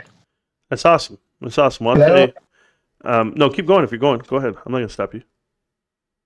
It's terrible. Like I talk everywhere for when it comes to manufacturing. Because it goes from like fittings and even to like gears in the motor, the teeth count, reading blueprints, interpretation blueprints. Blueprints itself are a contract. Let alone because some of the old timers, they had the habit from the 70s where like, if I teach you, that I'll lose my job. Right. Or sometimes it's like, or the 2009s where like, I teach you, you are my replacement. Yeah, and some people retiring. It's job security, right? When you don't train up on someone. So like I knew an electrician at the water district who had a specific job and description, and he refused to train his replacement. And he said, "You don't pay me to train them. I had to learn, so they're going to learn." So him leaving the company, he took all the trades with them, and that forced them to spend more money on training. And now everybody knows the job, and so now you don't have to pay everyone a premium because they're interchangeable, which is fine. But this is where you increase the depth chart and your your team gets stronger. So when I look at, like, I'll give you an example of like GameStop, right? I walk in there all the time and I talk to the employees, and the store manager she manages all 3 stores. One manager manages all 3 stores within the driving range. She's also a district manager for 15 stores. And I was like, so you're the district, the store? She's like, yeah, I do. I wear all the hats. She's like, that's what they want us to do. That's what they gave us. That's how they promoted us. I was like, well, is that harder or not? And she's like, no. She goes, because with the new people coming on board, we're able to implement and teach them the right way, like the way we want it done. And you have more control over training and showing that culture. And I think the kids, because they have this way of learning, right? They're really fast learners right now when it comes to electronics and computer systems. And it's awesome because you don't have to teach the 50-year-old or the 60-year-old or 70-year-old, where it's pretty tough sometimes. You're like, oh, it's like a big cell phone and they have a flip phone, like whatever. So I think GameStop is transitioning and pivoting with the culture and the new age employee. And thankfully they dropped off most of the disgruntled employees, the ones who quit, the ones who want to make YouTube channels and badmouth them. But every industry, they have this learning curve. They do. So if you guys are not aware, Costco, their CFO is stepping down. Richard Galati, now he's stepping down. He's been with the company 40 years. He was there when they initially IPO'd. Like he's been there forever. Obviously, as far as I can remember. But they're replacing him with the Kroger CFO. So I go in there right away and I start breaking it down. Who is this Kroger CFO? What does he know? Where has he been? And he's legit. He's been with Kroger forever. He was with Kroger before it became the Kroger you see today.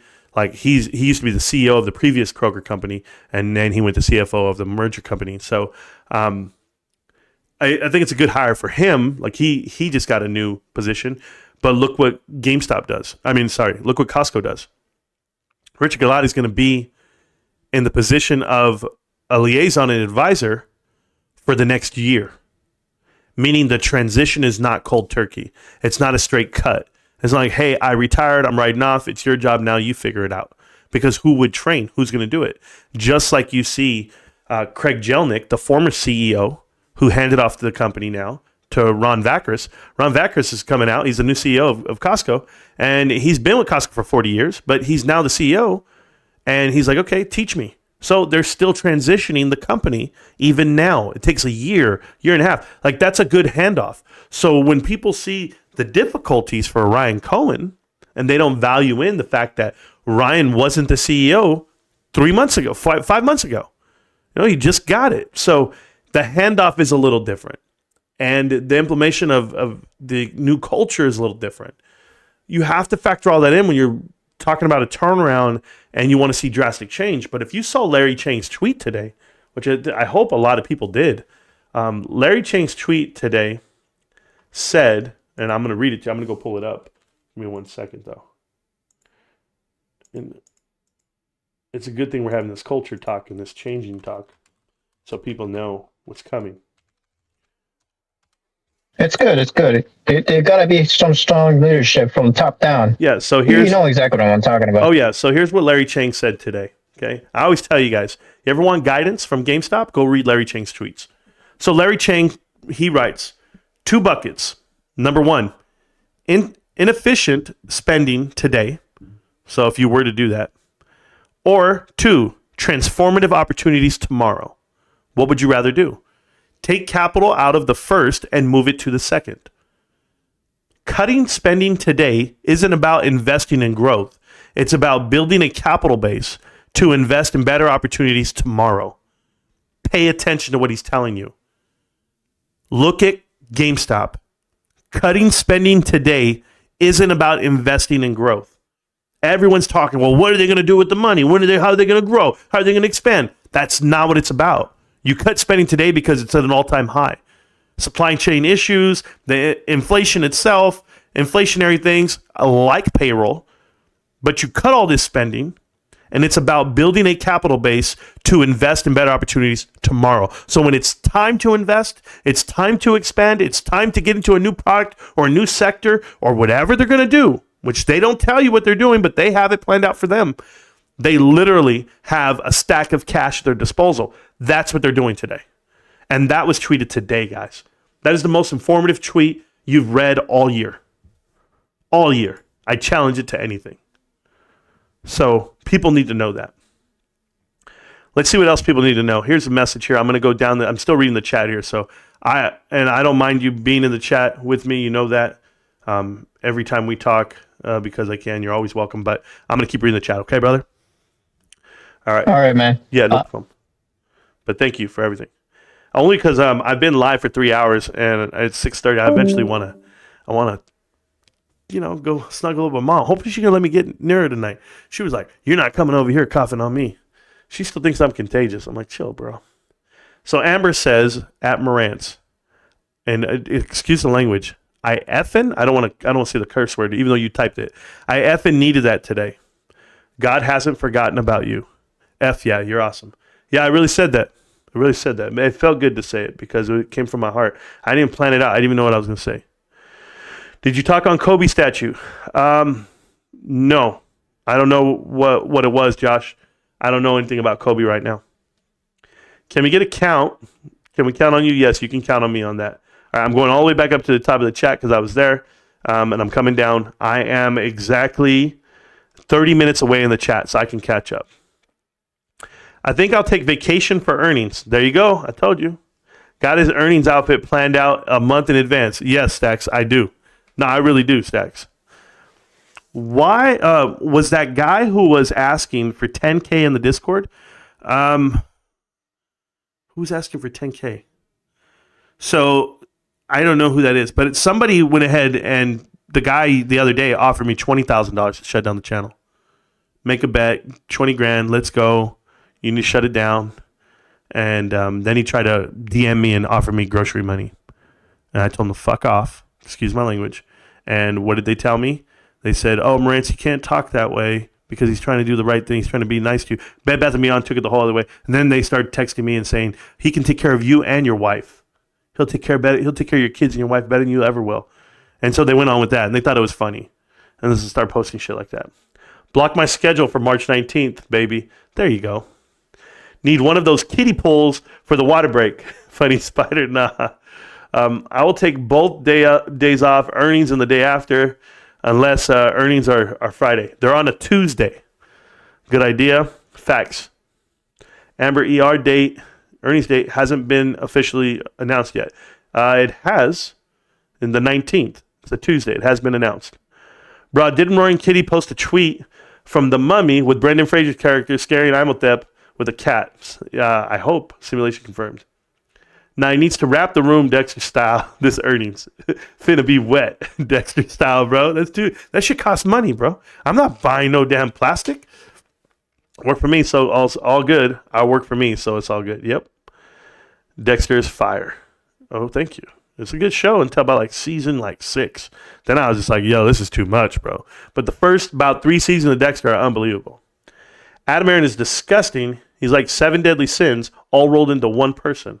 Watching Marantz fixing his mic so many has given me an idea. An AI mic that moves automatically close to your mouth, but I'm concerned that it would be used for evil. Yeah, I don't know. I just keep moving the mic because it's a source of comfort for me. So when I'm here, I just have my arm on it, I rest on it, whatever it may be. I just feel comfortable sometimes. Puka Nacua was the best rookie this year. Oh, stop the nonsense, bro. Just because they passed him the rock, doesn't make him the best, man. Honestly. My favorite brother is in the chat. My favorite brother, what's going on? You have the mic, brother. If you mute the stream and you talk, well, there you go. Not so much. Imagine him naked, rubbing popcorn butter all over himself. I'd rather not. Hey, Marianne, is it true you're paid to talk about the stock? Yeah, Connor. Yeah. Thank you. You made another account just for that? I think we add a whole bunch more sins there. Yeah, probably with him. I heard you're a professional on account of the fact that you're by self-admission paid to talk about the stock. Does that make it financial advice? Is GameStop down 85%? No. My favorite brother, what's going on? Welcome back to the chat. Welcome back to the channel. Did you mute the YouTube? Your mic is hot whenever you talk. Hello? Yes, hi. Can you hear me? Of course I can hear you. What's going on? Oh, hey. I just want to say, first time, long time, first time. And I just want to call in and say thank you for everything that you've done. You're welcome.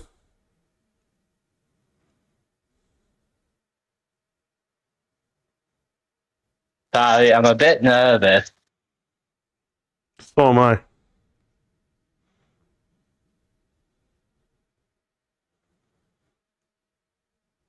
I wasn't listening. Did I interrupt something? No, but did I interrupt something? No, absolutely not, sir. I was just tuning in. I missed the spell. Okay. I seen that you've been live for a couple hours now, and I just wanted to call in. I just felt like thanking you. Okay. Who are you? I'm just a guy. Wow. Sounds like you're enjoying another guy. So that's why I said, did I interrupt anything? No, sir. No? I'll have you break character real quick. I had a beach impediment. Sorry. Is that what that is? And I had a little bit to drink, to be honest. Oh, wow. Sounding like you got like a tongue ring or something. And you're trying to get me excited. No, I have a condition that I have an enlarged tongue. Wow. You have an enlarged tongue. Yeah, it's a medical condition. That's awesome. Have you used that to your advantage yet?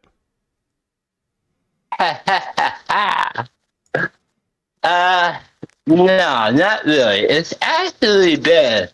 Yeah, like when you laugh like that, I got a visual I didn't like, but I got you. I'm listening. My apologies, sir. Do you ever remember those commercials? Do you remember the commercial where they're like, this is your brain, and this is your brain on drugs? Do you remember those? I'm not saying you. That's how I feel right now about me. Because I don't trust anyone who comes to the channel off the jump and then talks this way. And then, of course, I'm like, well, maybe he's just trolling. So I'm going to do it a different way. Would you like to go ahead and turn on your camera so I can get you on the show and you can be a participant on the show? Well, like I said, I'm a bit nervous already. So no, I know, but what would the camera do? Just probably make you feel a little bit more comfortable because now both of us will be together. I mean, I'm not currently watching you. I'm just listening to the Discord. That's awesome. So it feels like a phone call. Well, I'm more of a voyeur. I like to watch, so I'm just saying. Is that your kink? Yeah, that's my kink. Yeah, I like to watch dudes with big tongues. Yeah. So my next thing is, I know a speech therapist that could really help you out, but they obviously couldn't help me out because I have a lisp. And I don't have a big tongue, I don't think. I don't know. Let me ask my wife. But you own GameStop? Is that it? I do own GameStop. Wow. How long you been in GameStop? I have for a long time. What's a long time? Usually people know the date. You know, it's kind of like, how old's your kid? You'll be like 3 years. You don't say, oh, he's been alive for a long time. 2021. 2021. It's been a long time. When in 2021? I don't understand. What month? I probably bought my first share in April. April 2021. Wow, April. That's awesome. What else did you buy? I bought a little bit of this and a little bit of that along the way. How do you afford stock? Like, what do you do for a living? I work for the DLC. For the what? Sorry. I work for the DOT. The Department of Transportation? Yes, sir. Wow. Congratulations. How'd you interview? I'm sorry? Yeah, I was wondering how you interviewed.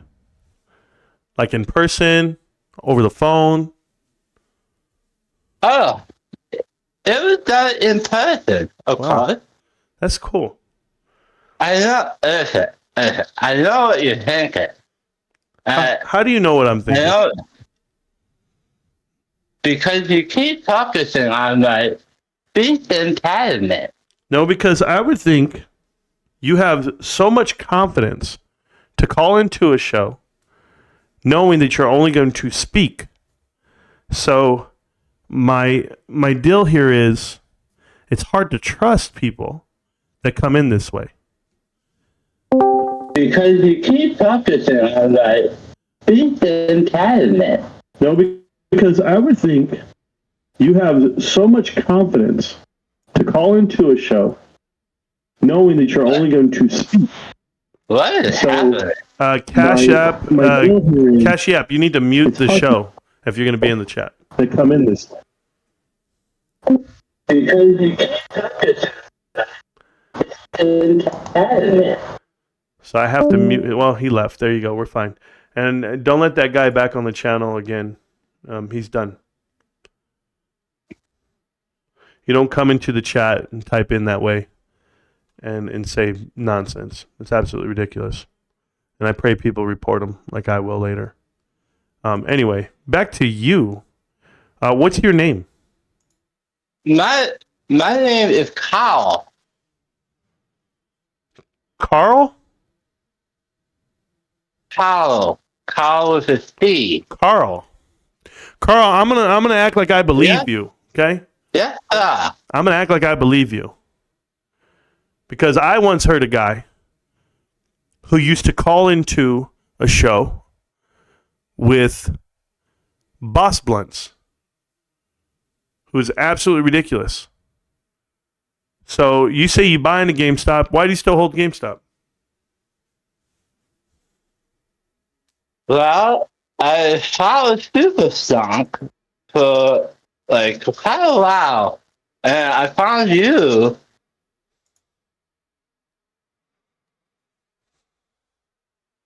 I mean, I believe in GameStop. That's so cool, man. You play games? I used to when I was younger. Yeah, how old are you? I am 30 years old. Wow, 30 years old. What year were you born? 94. When's your birthday? January 3rd. I'm a New Year's baby. Yeah, it's hard to imagine. Cash App, you want me to let you talk now, or what's up? You unmuted yourself? Because now you're muted, but you got to unmute yourself. Oh, no. Sorry, I'm a little new to Discord, but I've always watched you on YouTube. Oh, cool. There you go. Yeah, it's okay. I muted the other guy. I can only take so much of somebody who has a broken tongue. Sure. Yeah, same here. Yeah, I used to watch Lightning Warrior. Used to be my guy, but off late you've been the guy. So cool. Thank you. Keep the morale up. Yeah, I'm trying, but I do it a little different. I do it, interacting with people, and and I've been here a long time. I know that part, but I've got somebody who keeps coming to the chat and typing racial slurs in the chat, as if we're not going to block and ban them. But if he wants to keep making up Google accounts to come on in, we're going to get a lot of subscribers off this guy right here. So it's just not going to work. The guy with the speech impediment's a liar. His pattern and his pace was too good for what he's doing and or not good enough. If you're going to be 30 years old with an enlarged tongue and speak that way, you would have a different pace and a different talk at this time in your life. You wouldn't talk slow like you do. You could get out some stuff. Try it, guys. Try to go ahead and freeze your tongue and talk, and then see how you would come across. Your dialect and your inflection in your voice would be different. You would try to push out words that you can't. Not everything would sound the same. There's just a lot of things like that. But, don't try to train me up on it. What the hell do I know? I'm just one guy. But I'll just call your bullshit out right now. My favorite brother. You're muted. I don't want you in the chat. I don't want you in the channel. I just don't have time for trolls. So take off, bro. Kick rocks. Don't care. Anyway, Cashy App. Well, yeah, man. So I really appreciate you watching the show. That means a lot to me. And then obviously you've been watching a long time. How long you been in GameStop? So I got in, after the sneeze. So it's been like I got in and out back then. But then at some point I got in along with AMC. I was not very sure. And then finally at some point I started. Sorry, I can't hear you. I'm seeing you on YouTube, but yeah. I don't know if you. Oh, okay. No, I should not pay attention to that one. Okay. So yes, about. After that, pretty much middle of 21 is when I sort of started going all in. Of course, back then I was really thinking of the MOAS is what I was thinking. But, it sort of forced me to, dig into the papers and SEC filings and, confirm everything for myself. Yeah. And off late, the only point that makes me very convicted about the whole thing is the $1.2 billion in cash, and there's no way the thing can go to zero. So that is sort of there's nothing else no other stock that I can say that about. Right. So that's sort of what is keeping me here. Yeah, there's no leverage on that end. So yeah, I agree. But there's a lot more keeping me here. But I get what you're saying. Why was Amber hidden? What's going on there? There are people who, yeah, no, I know. I don't. I think you did that. Yeah, and I've been watching yours. I mean, you do the value part of it, which is very different. So I'm pretty much now aware of all the possibilities that can come, and so yes, I'm also fully sort of bought into the idea of the possibilities, and yeah, so. I'm pretty much a GameStop fan. That's awesome. So hopefully, I'm a sort of member also. Sorry. Okay. So I'm I have that membership also. So I buy things that I can. Like speakers and headphones and all that. Sure. Now it's first GameStop and then Amazon. Yeah, I do Amazon. I do GameStop first, right? But lately, the only thing I need right now are computer speakers. I want to buy new ones. So I've been waiting. I'm still going to wait a little bit longer. Ravenstown, she good, bro. She mad at the troll. He knows. He said she was sorry. It's funny. Trying to get that racist out. Yeah, I know, Ravens. I hear you. There's a lot of them showing up late night. They must have nothing better to do. That's awesome. But no, guys, so the way I see GameStop, and the way this is why I talk about it so much, people by this time in your life would say, what the hell, Marantz? Aren't you tired of talking about it every day? Or why do you post and why do you do this? Why, everyone's trying to get the idea. And I just tell you, if I come back every day and I do this every day, then it's gonna rub off on some people. It's gonna show. People have to hear it once or twice, or and here's why. Okay, and I don't mean to close you off here. Do you have anything else to say there, Cashy? Or are we good? Because we are good. Yep. Thanks. Okay, yeah. Only because I'm gonna end the show this way because I want people to know how I feel about things. Listen, you guys don't know this, but it's very telling when someone tells me that I'm so accessible, and that really matters. I had this identity thing going on for a long time with me and my brother, where everyone thought I was him on this Rico scam thing, for a decade. And it really affected me, what I do social media wise. So it limited me from what I wanted to expose of myself to the channel initially. And so that's why I was like, you guys don't need to know what I do for a living, or you guys don't need to know what else I own, or you guys don't need to know like what my net worth is and things like that. Because it doesn't matter the story. And so I see other YouTubers doing it, like they post their whole net worth and they post their position and they post this. And it's like, that's what validates them to their viewers. And I was like, how can I validate myself to you to reassure you that I am who I am, that my words and my thoughts align with what I do, right? So when I first met Almo, that was the first thing that actually crossed my mind with him when we first talked.